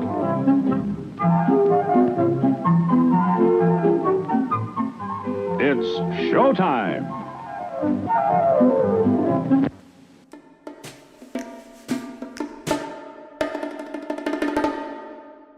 It's a beautiful sun-dappled day high atop the Mulholland Drive view shelf here in sunny Southern California, and I'm speaking with a very, very funny, and I say that about every comedian, but I rarely mean it. But in this case, I actually do mean it. Rachel Feinstein has a new Netflix special coming out May 21st entitled Big Guy. It is her third Netflix special. Now, normally I'm familiar with Rachel, and I thought, well, okay, well, I'll watch like 5 minutes in the middle, I'll watch 5 minutes at the beginning, 5 minutes in the middle, 5 minutes in the end. I'll get it. Sat down with my wife, who watched the whole thing front to back. That makes my day. Yeah, it was really, it's genuinely funny, and it includes my new favorite expression, a hostile amount of turquoise. Just like that's perfect. That's my mom's jewelry. And anybody who asks about her jewelry, she goes, "Oh, there's a whole plate. This is from Yosemite." It's really, yeah, she just loves to tell you where she gets her topaz or her turquoise from. And she's also very concerned about what she wears to weddings. I remember my wedding, she talked to me for hours about like which menopausal cape she was going to wear. I'm like, what could matter less than what a 75-year-old bitch wears to a wedding? Like, it's truly like if a tree falls in a forest, like it doesn't matter. You know, I hope I get to that age and realize it doesn't matter. But there was a lot, speaking of hostile, there was a hostile amount of discussions of which shawl she was wearing and which like topaz brooch. Let me give you a little more background. You've seen her on Inside Amy Schumer. You're on Colin Quinn's show. You came up in the New York scene. Yes. Were you born and raised in New York? No, I grew up in Maryland. I moved to New York when I was like 17 with this guy and his band called Big Sister. That doesn't sound. None of that sounds good. And out of high school. Yes, I never went to college. There wasn't even any discussion. I was like emergency dumb. Yeah. I was very remedial, and I was always getting scanned. They were always trying to figure out what was wrong. It wasn't good. But you had a feral intelligence. Thank you. I need your voice in my head. I don't even know what that means. You should say something. You had an innate street smarts. It'd be a family with street smarts. Yes. Like you could be surrounded by enemies and survive with a broken bottle. Like you could get out of that situation. That's true. And I have had a soft taco thrown at my tip before on stage. I've heard the soft taco story. Was it in was it in the Carolinas? I think it was in the special. It is. It was I can't remember. I think if it was in Des Moines or Carolina. I get the things thrown at me mixed up. I had a note thrown at me once to tell some guy wrote a note and crumpled it up. And it said, "Go back to the kitchen," which is funny because if you saw me in the kitchen, I'd feel like you wouldn't want me to return there. But I've had some funny things thrown. Let's go right into that. What year did you start doing stand-up? I don't know what year it was, but wait, let me think. I guess probably around 2000. Okay, so you and I are similar in certain ways, and polar opposites in other ways, culturally. Mm-hmm. But I think in both of our cases, our ability to do stand-up has allowed us to have a life that we probably wouldn't have otherwise.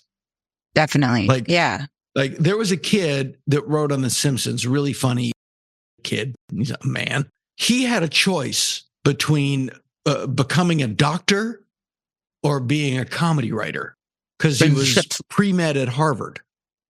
Wow. Yeah. And he just Bill Odenkirk literally has his master's in his master's thesis. He invented a new number or something and then decided to become a comedy writer. You and I did not have that option.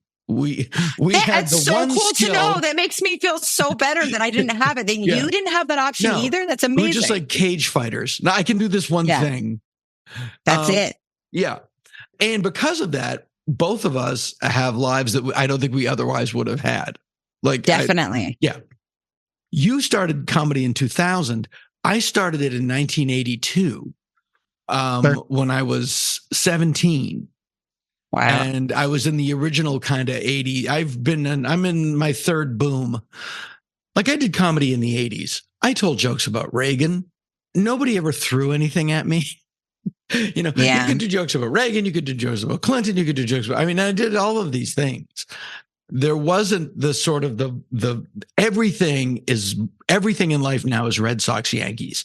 Everything in life is you're on this team or that team. And and there's a reason for that. It's profitable. It generates revenue. But I find that even in comedy, it's really changed in that there really are the cultural divide that we have in America is very prevalent in comedy as well. Like, you had that whole half of LA had to move to Austin because they couldn't make fun of trans people here. There's this whole that I can't get involved in it. I have a life, but if you will actually get people, why did someone? I guess the question I want to know is, why did someone throw a soft taco at your breast? Well, I was performing at a college, and I'm remembering the whole gig now. It was actually the Culinary Institute of Las Vegas. So it was a well-made, very high end, very high end. Yes, very. Actually, the thing is, people this wasn't wanted, like a street taco. This is like a in this particular situation. I wish it was because I was like saying something really like controversial and like people weren't ready for my thoughts. But it was because they put the stage in the audience in front of like some kind of food station, and the kids wanted to get to the food station. So I was just standing on this box in the way of what they wanted. And I've done stand-up so many times like that, where I'm just an impediment to people's joy. Stand-up comedy should not be foisted upon you. No. Also, like, you should never. We're going to inflict a show on you today. And that's what, and these colleges, they'll put it's ludicrous. They don't know how to like set up a show. So they put it up in the middle of this cafeteria, but they actually put it in front of food stations for kids that were hungry. And they wanted to get at this microwave thing so that they could microwave their like treats or Hot Pockets or whatever. And I was in front of it. And one guy was just getting angrier and angrier. And I was making jokes about that, but it pissed him off just because it reminded him that he really wanted a fucking Hot Pocket or whatever. And then he hurled it at me. And it just fell off my tittage because there's a sadness to how a soft taco falls. But it was one of the dumber moments on stage. We've all had those moments.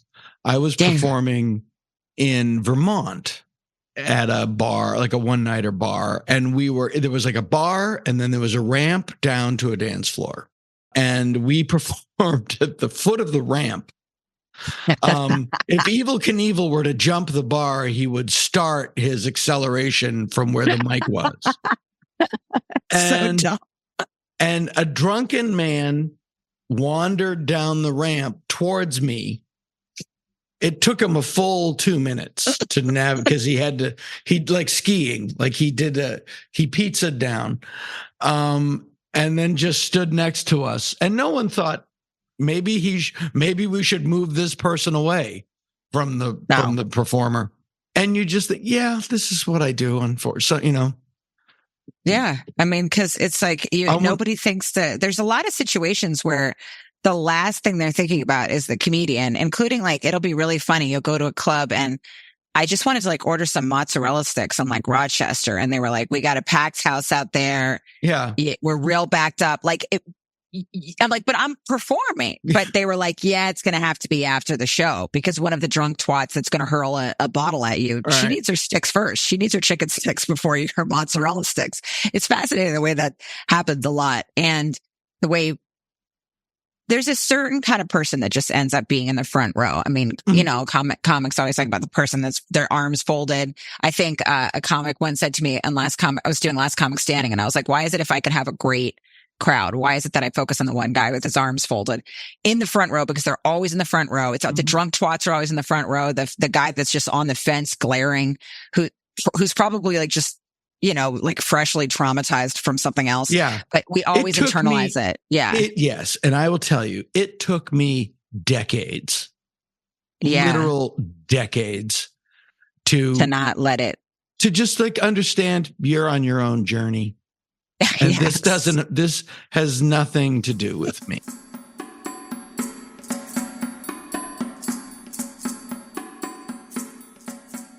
Would be on stage in front of 3,000 people. There would be one guy in the back not laughing, and he'll laser in on that guy. And it's just like, it doesn't matter. It doesn't matter. Yeah. And this isn't you don't have to enjoy me.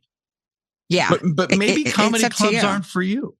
No, sometimes I was in Vegas a while ago, and a guy was just fast asleep at my show. And there was a long time ago that would have, it would have infuriated me a little bit more, but I'm like, he needed a nap. I was on stage at a comedy club in Boston called Stitches, and there was a woman passed out on the table right in the front, and it was three of them, and her friends left. It was two people, and they left, and so she was just alone, passed out. And during my set, she came to for a moment, and it was literally this. She just looked up, and she just went, "You're an asshole." I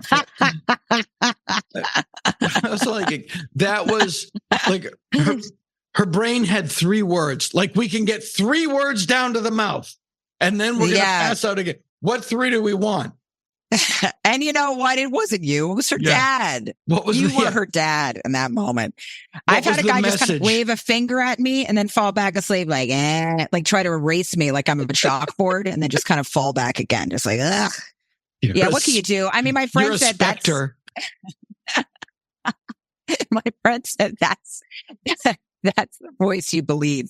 But I feel like, sure. Why do I focus? And he's like, because that's the one you believe. And if you you're didn't right. believe that voice, you wouldn't be a comedian. So true. No one has ever said, now that I've worked out all of my emotional trauma, I'll go into bars and beg strangers to love me. Yeah, exactly. But I will say that it bothers me less too. Like, it bothers me a little less than it did before. You can't care. You can't care. But I also don't. And here's what I really liked about your special. And your special, this is your third. Your first one, you had a half hour, and then you had Only Whores Wear Purple. And then you have Big Guy that comes out on May 21st. Yeah. And what I really like about your show is it's very autobiographical. It's very natural. And you do the kind of thing that I really admire, is that it doesn't like officially start. And it's clearly like you came in the middle of a conversation that you're having with this group of people. It flows really naturally, and then it's over. It doesn't feel like a performance. It feels like a conversation in which you do all the talking, which I think is the best way to do this. It was really natural, and it's really funny, and there's no pandering. People say the public gets what the public wants. I go to the public wants what it gets. Like, I'm going to do what I want to do, and you're free to like it or not. Yeah, you're right, because otherwise it does seem condescending. Like, people don't really want to be condescending towards, and they can sense it. You're right. Yeah. And there are comedians that I think especially guys you do the Tonight Show a lot. You do, is it the Tonight Show or Colbert that you do? The Tonight Show, yeah, I've done it like 3 times, yeah. Right. Like, Jimmy Fallon has to be not as good as he is. Right. To be accepted by everybody. To broaden out that, yeah. And I will say, Johnny Carson wouldn't do that. Interesting. If you didn't get him, he didn't give a fuck. Yeah.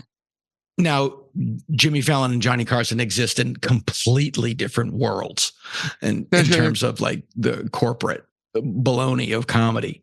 But I can't. So in that regard, like I sort of feel bad for these people that have to be a little dumber than dumber's not the word. What do you mean, like broader, toned down? Yeah, just like this little watered down than what they really are capable of. Yeah. Everything's a perfect expression. Everything's got to be soft. All the ice cream has to be soft serve. Yeah. So, and big guy in your special is the nickname that's your name in your marriage, correct?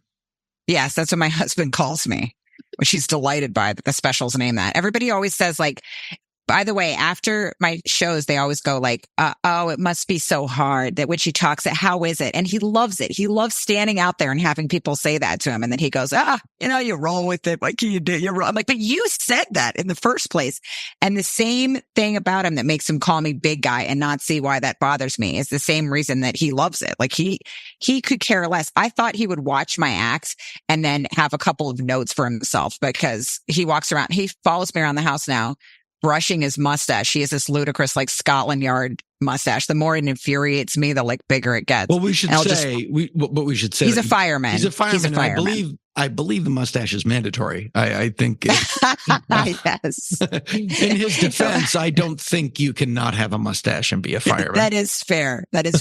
He follows me around just and going, hey, she's my big guy. Hey, and brushing his dumb mustache. She's my big guy. It's funny though, he calls me big guy. He doesn't know how to compliment. If I go, do I look okay? He goes, there you go. Like, he really doesn't know any of this shit. And he never thinks about it later. And if he does, he just thinks that that's great that his thing got a laugh. So it's like, it's not going to change anything. You married a real man. Yeah, he could give a fuck about. There's no, when you look back in the beginning, like when you first met somebody and you're like, I was thinking this, were you thinking that? Like, he wasn't thinking anything. He was like, it was solid. I was like, do you ever think about our first date? He's like, yeah, it was solid. There's no extra thoughts. But because this is where we're totally the opposite of each other. You come from a very progressive, liberal family. And you married an Irish Catholic fireman. Yeah. You went from like the White Jeffersons to All in the Family. I did the opposite, really. Oh yeah. I come from a really blue collar environment. When you met you might not know the answer to this question. Like, people say, you marry your mother, you marry your father, you marry your Who did you marry? I think I married my father in a lot of ways, even though my husband could be more opposite in terms of his like physical prowess. My dad has, like, talk about, especially like a never ending sinus infection. He's always kind of laying down or resting. And, rather than greet somebody, he'll tell you about like some kind of stomach problem he's having. Yeah. But and he's a civil rights lawyer. Like, he prosecuted KKK cases in the South, so worked for the Department of Justice. But he's emotionally a desert, and so is my husband. So my dad is like, for different reasons. My dad's like, he's probably memorized like 70% of the dictionary. Like, my dad is like, he's read every book, but he's never said I love you, and calls me like Roxanne. You know what I mean? He's very funny and weird. Like, he used to have these dreams about, he thinks there's nothing funnier than British royalty, nothing funnier. So he'd have these dreams about different people puking on the Queen. He's also a blues musician. So he would dream about like Muddy Waters puking on the Queen, would laugh himself to sleep every night. Sometimes he would laugh so loud about these dreams that he would wake my mom up and she would come downstairs and he would narrate the dreams. He'd be like, God damn it, you got to see this. It's great. Guess who just puked on the Queen? Muddy Waters and Sonny Boy Williamson right in this bitch's purse. And he would just laugh. And then my mom would come downstairs and be like, I think the reason your father has these dreams about the Queen and people vomiting on her is that she was arousing at a very young age to him. Like, so they're both so weirdly inappropriate in different ways. She was a sexual figure, I think, in his psyche. And so that's my dad. Jewish intellectual blues musician. Yeah, he would with an attraction repulsion complex to royalty.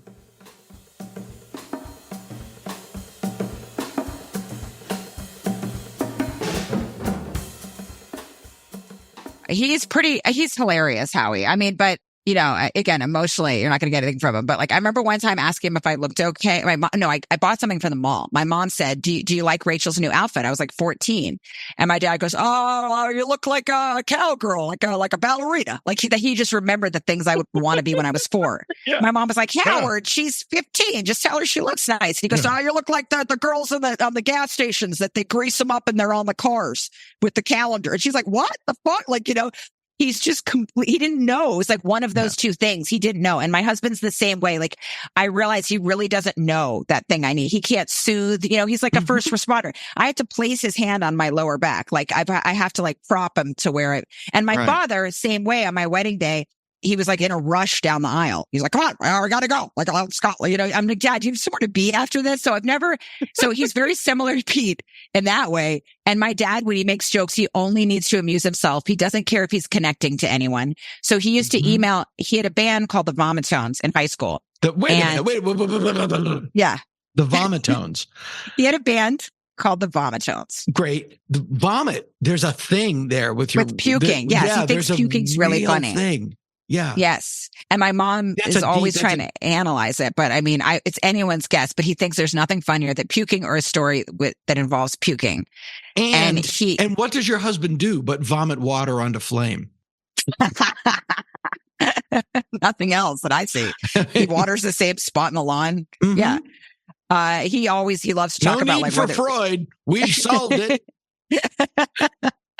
But he my dad, when he was in the Vomitones, they had one tour, which is called the Hands Across Uranus tour, which just consisted of like two. Hilarious. He's hysterical. Which consisted of like 2 dive bars in Michigan. What by the way, kind of bar was it? But was it a blues band? Because it sounds like a blues band. He plays piano and zydeco accordion, and he's a brilliant piano player, like all by ear, old blues tricks and everything. Like the Vomitones is like a punk band. Yeah, but they played blues. They played blues and like some covers like Don't Know Much About History, like that kind of stuff, you know? Same. So he would play in this tour. He would pick me up from school in his Vomitones Hands Across Uranus shirt. And he would Hands Across email. Uranus. And the other guy in the bands. One more thing about my dad. For multicultural night at our school, he you could submit your multicultural band. We grew up outside DC, so it's all like diplomats and people from all over the world. Sure. So my dad is submitted the Vomitones as representing the rich cultural heritage of Ghana. It was like a bunch of like white Jews from Bethesda. And then somehow, I guess they didn't they didn't really do a lot of research at my elementary school, but apparently they got in the parent night or whatever. And the Vomitones played. And this was all for adults at my school, but it was everybody's parents. And then they played Blue Moon at the end of their set. And then everybody mooned the school. So all my friends knew that the Vomitones that had mooned all the parent population of my school. My mom never forgave him for that. But he was always that man pissing is her a off. House of many rooms. Yeah, but he's famous for, he would email my friend's dad, the other member of Vomitones, who was also a very successful doctor. And he would email him at his work and say, and pretend to be a priest. And he'd be like, oh, you're not going to believe how wonderful today was. It's Father Feinstein here. I was able to just find a bushload of boy ass, just a nice bucket of boy ass that I was able to slam through. And what a week it's been. Like, praise God. So lucky for all these, this basket of boys that was just delivered to me by he and the good Lord himself.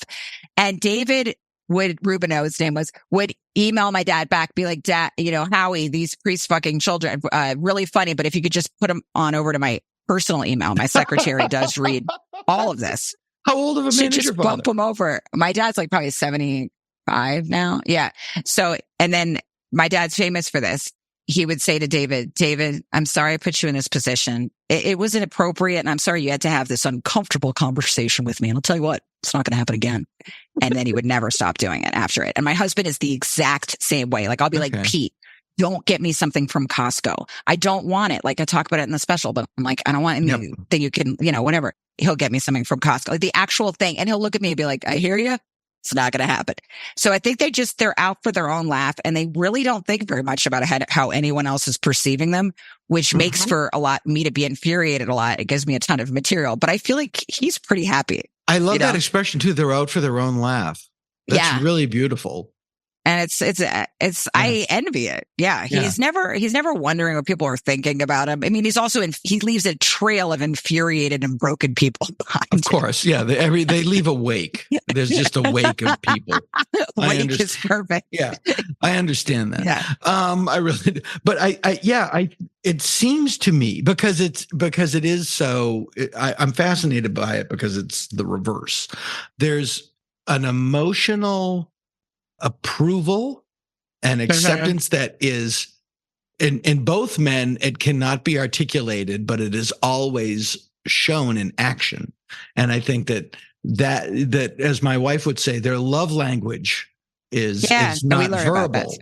Yeah. It's not verbal. And that's the level of comfort. My first wife was really a go-getter. And there's a lot of security in that. It's like, because my dad was not interested. Let's say you had a broken collarbone, but the Bruins were on. You were going to the hospital maybe when the game was over. Oof. Wow. Yeah. And if my mother had not harangued him into taking me, I probably wouldn't have gone. So you go to, oh, well, this is safer. This is true. Where my wife now is my mother, a hippie witch. I love a hippie witch, by the way. I love I want to have somebody read my aura. I like the person that's like, you're in the middle of a miracle. Just that woman that's just like, you don't see it, but it's coming. I love my favorite people. My home. You're a comedy writer. I'm a comedy writer. We're cynical people. Yes. My home is full of crystals. And I love all this stuff. Yeah. I love a reading. Yes, all of it. My wife will come to me and say, sweetheart, whisper a manifestation into this crystal. Oh my God. And I'm aware that marriage is a compromise. And mine is, I often have to pretend I'm a wizard. That is amazing. Yeah. And probably necessary. Like a little bit of that is good. But you know what I've learned over the course of my life? You just do it. You just do it. That's it. There's no, and there's no like needing to be the whole thing about like you need everybody to understand everything. You just do it. I do feel like that was helpful in this marriage is that it's like, I'm attracted obviously to people that are very different, very blue collar guys. I've always been attracted to real that. Man. Not like me, like a real man. You're a blue collar guy, Dana. Yeah, but I'm not a real man. I'm a sissy. Look at me. You're no sissy. I type and I shape. No, I mean, you got the kind of abuse that, look, I won't say abuse because I'm sure you've reformulated it somehow, but in your own head. But the collarbone story says a lot. You're a man. Sure. You can't go through that, and the stories now that I wear my damage. I wear my damage like a day glow visor. I don't even know what I was going to say. That's the best selection of words. Like a sash. Wounded. No, but I mean, that's the ingredient that makes you a man. That's who becomes a comedian. Yeah. So abuse your kids. Come on, guys. I will say this. I have 4 brothers and a sister. We're all, I don't know so much about my older brother, my oldest, but he's the hole in the team. He's our father. He decided, I can break this chain or reinforce it. I think I'll reinforce it.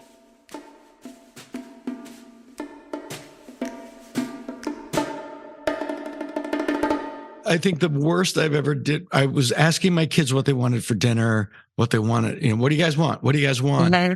And no one would answer me and finally said, all right, I'm ordering a pizza. And my daughter went, you don't have to get violent. Like that was the most aggressive thing I ever did. A gentle hand raise. Then I decided what to eat without conferring. That I made. I made it. That was it. All right, hey, this abuse has to stop. Well, my parents they weren't abusive, but they would just pick us up and hurl us when we were doing a bad thing. No, my your dad was always hurling us. You come from a very different, but you have that. You came from upper middle class emotional austerity. Yes. My dad would sing which all the time. Do you have any siblings? I have two brothers, older brother and a younger brother.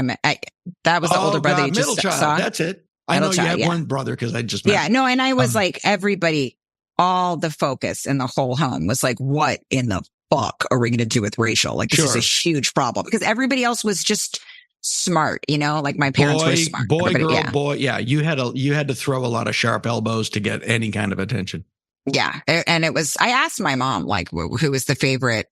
I said, because my husband was the favorite son. He's a firefighter. He's the first son, but I said, Mom, you love Aaron the most, then Justin, then me. And she was like, well, like she couldn't lie. Like she just made like a sound. She's like she fucked her neck up trying. She's like, couldn't do it. I love Justin. But yeah. But they were just like, they were so upset, just constant phone conversations. But I had this therapist when I was like 16 that they sent me to. And he was like, it's not about you. Why? Now, why? Like, why did you go to a therapist at 16? What was the problem that my mom with Rachel Feinstein at 16 that you went to a therapist? I think even earlier, I went to a lot of testing. I was never not getting tested. Did you have a learning disability or dyslexia? Yes. Or? I had ADD, but they thought that I had something called figure ground where you can't tell the difference between one voice and like a sea of voices.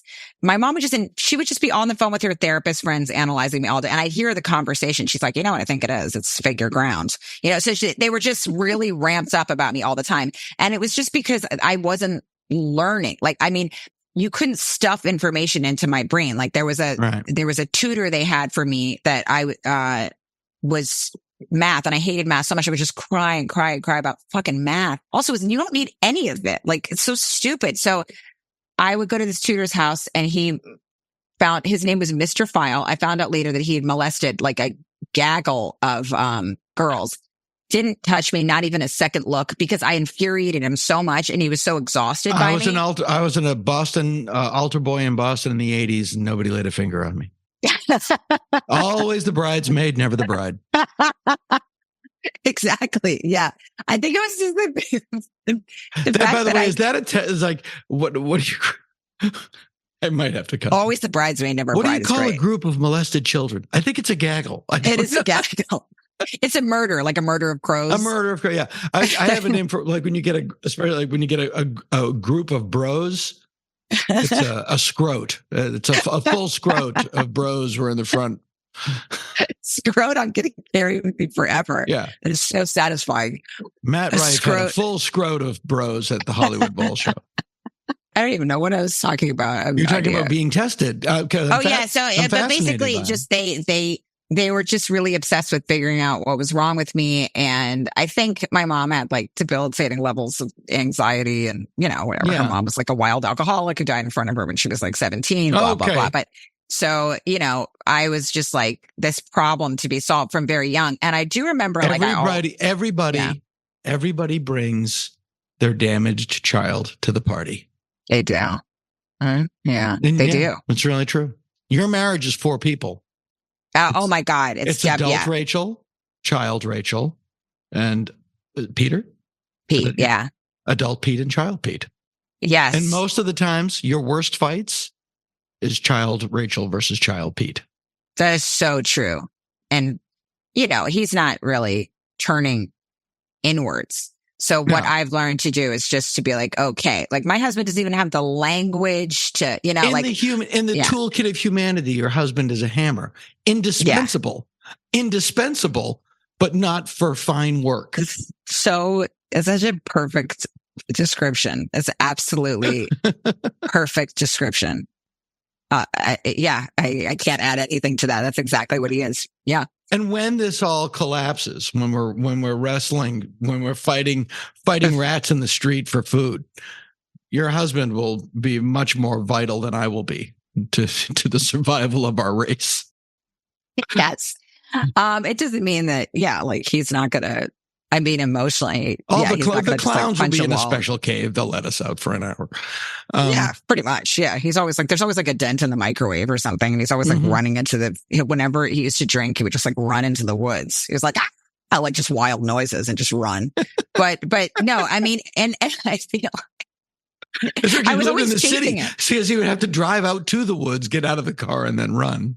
We would be on the way somewhere and he would get out and run, or we would be out somewhere and people would go running. And it would start with him screaming about the founding fathers. It was exhausting. He was always yelling about the founding fathers when he was drunk. There's always a book in our house that I've had. He got so mad at me because I hid one of his books. It was like The Democracy, the Lie That Never Was, or something. It was some libertarian thing. I'm like trying to sneak under a couch so he doesn't scream about it when he drinks. He gets he's off on the founding fathers again. Forget it. This is going to be. Yeah. That's one thing about hanging out with comics that I love is that at least for all their nonsense, comics will laugh at how full of shit they are. Like somebody could call me on my own bullshit and nothing would make me laugh harder. Yeah. And I'm like we were at the cellar the other night and Keith just kept being like, Rachel's dumb. Here's what you don't understand about Rachel. She's dumb. And just the silliest shit like that will make me laugh so hard. Or when just somebody knows that I'm trying on an affect and calls me out on it. And I do feel like it's good because it keeps you not believing in your own horseshit. It is interesting in comedy now in that there is some sort of like there's that, and I think it comes from social media where like, hey, what if everybody had a voice? You know what we realized? Not a great thing. Everybody's always trying to label. You're labeled as something, or you're like, because your husband is a fireman. He sounds like, I don't know what his political leanings are, but do people flag that when you're doing shows? Yeah, they'll be like, wait, so your husband, what's that like? So your husband's like a Trumper, your husband's a libertarian. I'm like, I don't know, like he's Pete. Like he didn't even vote that last election. He went to the firehouse. He was at the, and people are like, oh, he didn't vote. Like they're always trying to catch you doing the wrong thing. And that reminds me of school and infuriates me. So I was always being caught doing the wrong thing. And like that whole idea that somebody's either like good or bad to me is so obtuse, so stupid, so insulting. And I just feel like it's what's wrong with a lot now. Like it's like, instead of trying to do something, everybody's trying to catch somebody doing something wrong. And I'm like, that's what I didn't like teachers for. I wanted them to get off my like dick, beat it. Mm-hmm. I'm sounding like we're 50s. And I'm like, leave me alone. I'm having some fun. I'm having a laugh. Like, don't become like that supervisor. And anything can be like funny. And then on the other side of it, sometimes like some comics will always act like they're breaking some big controversial rule, and I don't want to either have the energy like when I'm on stage, like I'm about to be arrested for what I'm saying. Like maybe nobody cares. Maybe it's all fine. Just actually, no, you're a clown. Yes, it's fine. What would it be? And so I feel like that idea that they're either chasing controversy, and they want to be controversial in their identity is that, or they're trying to catch people, which I'm like, you guys suck. I don't like that. Both of those attitudes, like, where I feel like it's the same person. It's the same as that girl that needs to get on Instagram and cry. Like, it's like, you can't just cry. You have to leap on Instagram, you dumb twat. I feel like people want it to be so important what they're feeling. And one thing that makes them important is catching somebody else doing bad shit. It's the same as like catching us skipping class or bringing our whippets tank to class that we sometimes did in lunch break. I don't want anybody catching me doing this. I went to this little Is that like a Ready Whip thing? Yeah. In high school, we went to this little school that was for like bad kids. I thought I got into the school, but turns out it was like a last resort school. I was like, oh, I got into Thornton Friends. And everybody's like, that's like Juvie. You don't like audition to be there.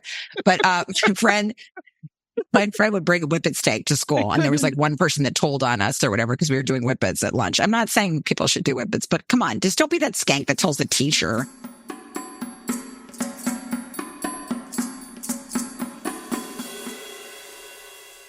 Did they ever find a learning disability, or did you just? I have like, people say they have ADD or whatever, but I'm like bangled, teeming, like it's extreme. Like I'm shedding debit cards every day. So that was part of it, but it's a real thing. I say that it's a very real thing. Yeah, my oldest has it. She got on medication. She is a third-year paleontology major. She just yesterday she had her final in biometric pathogenesis.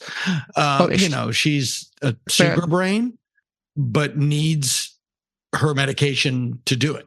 Yeah, me too. I was, and it's a very real debilitating thing. Yeah. And it's like, people love to say that it's like, it's kind of become a popularized term, but when you really have that level, it's like, it's formed my whole consciousness. And many people that have that have depression that comes with it and other things too, because you can't, I mean, like my back was wet every day at school because I didn't dry my hair and it was like always dripping. You know what I mean? Like my bag now is dripping. Sam will always make fun of me because he's like, there's always something dripping from your bag. But it's like, for me, like, or people will be like, why? People like, where did my husband's always like, just put things back in the same place. I'm like, it's not like that. It's like your hands take little trips all day. I don't know where they went. They could be anywhere. They could be at a fucking whorehouse for all I know. I don't know where my hands went. You're assuming that I am connected in that way. So it's very, it's like, and you have to work 10 times. You and my wife. Same thing. She's probably listening. We'll take the laundry out of the hamper, wash it, dry it, and then take it and put it back in the hamper. And I won't know if it's clean because it looks exactly the way it looked 2 hours ago. And and I understand that she can't fold a full load of clothes. That's like asking too much. Sure. What if you folded one? Fold one item, put it on the top, and then I'll know they're clean. I'll fold the rest. I have a Zen. I find it meditative and satisfying. I just can't do it. Yeah. My husband's always trying to ask me, like, he's like, but why? Why don't you just like, he doesn't understand. Like his side of the bed is just like, it's just like, it looks like the way a desk would be organized before like a military officer kills himself. You know what I mean? Like it's just like, that's, by the way, that in that regard, that is exactly us. Like my side of the room looks exactly like a pre-suicide military officer. And my wife's side looks like Hiroshima. Yeah, it's craziness. Dresden, but Dresden the morning after the bombing.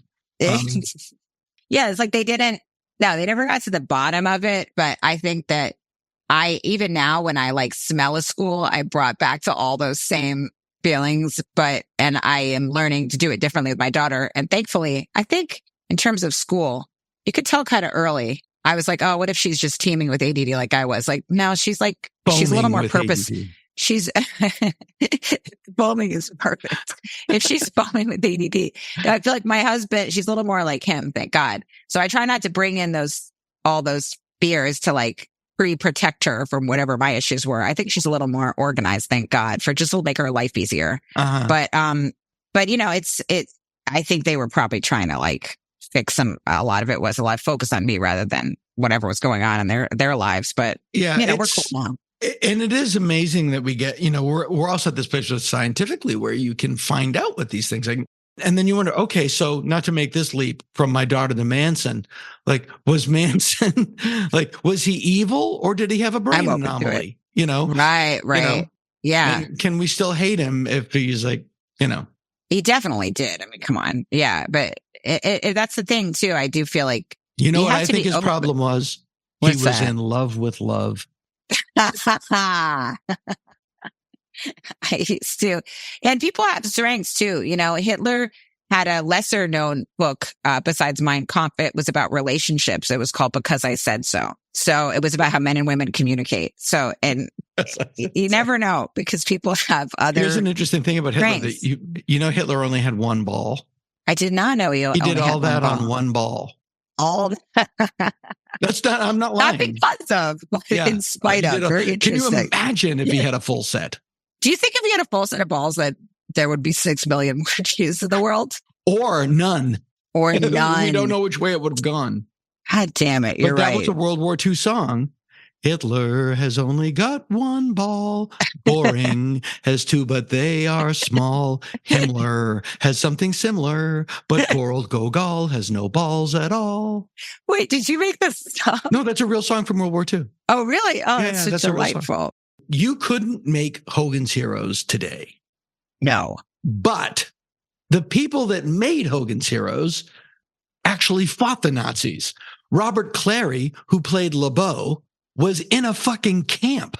Wow. And I find it interesting that the revulsion comes from the people that didn't even know it. Like, were they too close or did they have a better understanding of it? It's very, very strange. When did you decide to become a comedian, if it was even a conscious decision? And who are the comedians that you tacked onto as you were either a kid or starting out? Or were you just a savant? your abilities are clearly very innate. Thank you. I did voices from very young, and I didn't study voice because anything that had to do with school or studying, I would have been turned off to because, my brain kind of closes like a box if I'm supposed to teach something in a formal setting. So, but I think my mom thinks I got that little voice thing from my dad because my dad plays everything by ear, piano, zydeco, accordion, anything. So I kind of did a little bit of the same with voices when I was little, and I like people's affectations and was really obsessed with, those things, how people say a weird word choice, somebody uses. And I loved Tracy Ullman when I was a little girl, and I would put on my mom's robe and do that thing that she did in the end, like, go home. Right. Yeah. I thought she was really fun and really funny. And some of those comedy movies I told you about.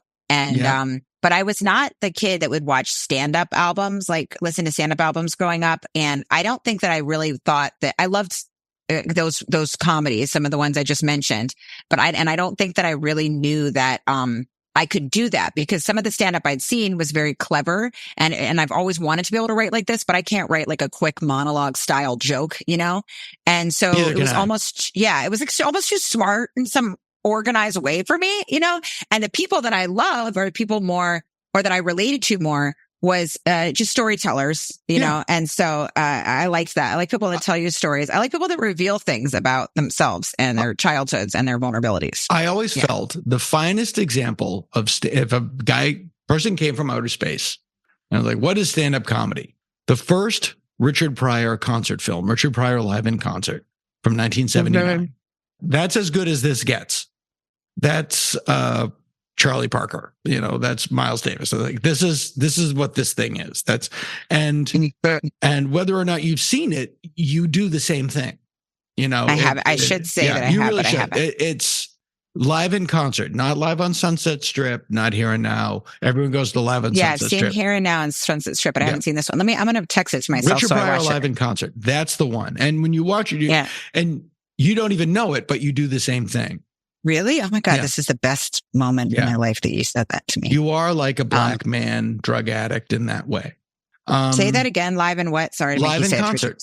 Live in concert. Okay. From 1979. Okay. Got it. Yeah. It's the finest example of stand-up comedy. And it's everything that you just said. It's just like he comes on, he starts talking. And what it does do, it makes it very difficult for me. You seem to have done okay, is when you do a TV set, which is like now it's like you have 2 minutes and 15 seconds. We need 18 jokes and you can't mention liquids. Having a good starting joke. And I will say that's very hard for me. I'm trying to do a Fallon set right now and it's doing 5 minutes. There's nothing more challenging. I always try to jam too much in and it's very hard for me to trim and cut the fat. And a lot of my jokes, they're very long. So I tag and tag. Same thing. So it's like, and I like that. Like, I like watching people like you because I love word choices and I love that extra detail. I love things that people's parents said to them. I think it's all fascinating.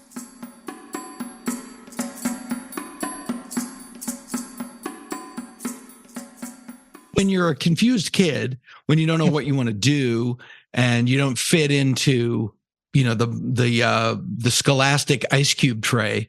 It's great to it's great to see something and go like, oh, I can do that. I get these people. Tracy Ullman. Yeah, no, I get that. With me, it was George Carlin. Oh, yeah, I can do that. I get that. Yes, I liked George Carlin too. My dad showed me George Carlin and I thought like, wow, he's amazing. He's cool. And I liked how he broke things down and took his time. And like, he didn't it wasn't like a quick little snippet. Like he broke it all the way down. Mm-hmm. And that was fun because I always wanted to hang out a little more. And I felt like he would let you, I like to hang out a little more in a joke too. So I feel like he would let you hang out a little more and like really. Absolutely. Yeah. Deconstruct something. And I think that's very satisfying and the way I learn in general. So, I liked that. And I loved, I watched like the old SNL and my dream was to be on SNL and I sent them all these tapes. I never did get to do that. But, that's the other thing with comedy is you kind of figure out that's also, it's still thing early. Is never what, right. I mean, and you think the thing is never what you think the thing is going to be. That can change too. But I like doing. The thing is never the thing and it's not going to make you, it's all going to come, but it's never going to come when you want it. And it's never going to come in the way you want it. but it does. That's the good thing about being a parent too. Is like, but now I have his little girl. Right. It's really fun. The special premieres May 21st on Netflix. It's called Big Guy. You're also on Life and Beth and Inside Amy Schumer. Rachel Feinstein, and people can follow you on you have RachelFeinstein.com. I'm assuming Rachel Feinstein on all platforms.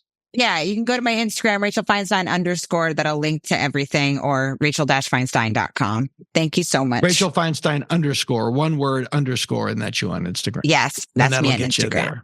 Then all the links will be there. Yeah. All right. Thank you, Dana. This was the best. I needed this. I had the best time. Thank you so much.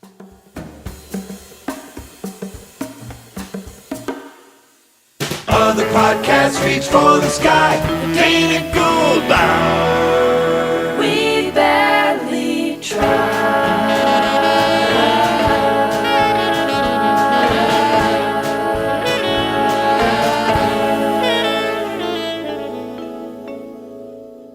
This has been the Dana Gould Hour, brought to you by the Internet. Music by Andy Paley with Jake Posner behind the board. Produced by Jeff Fox. Graphic design and web production by Spencer Hunt and Segan Friend. Sound editing and post-production by Jalinda Palmer and Joe Napolitano. Tom Kenny speaking. I'm a DJ, I'm a person, I'm a singer, I love to sing and DJ. Boom! Peace out. You want me? Peace out. Boom.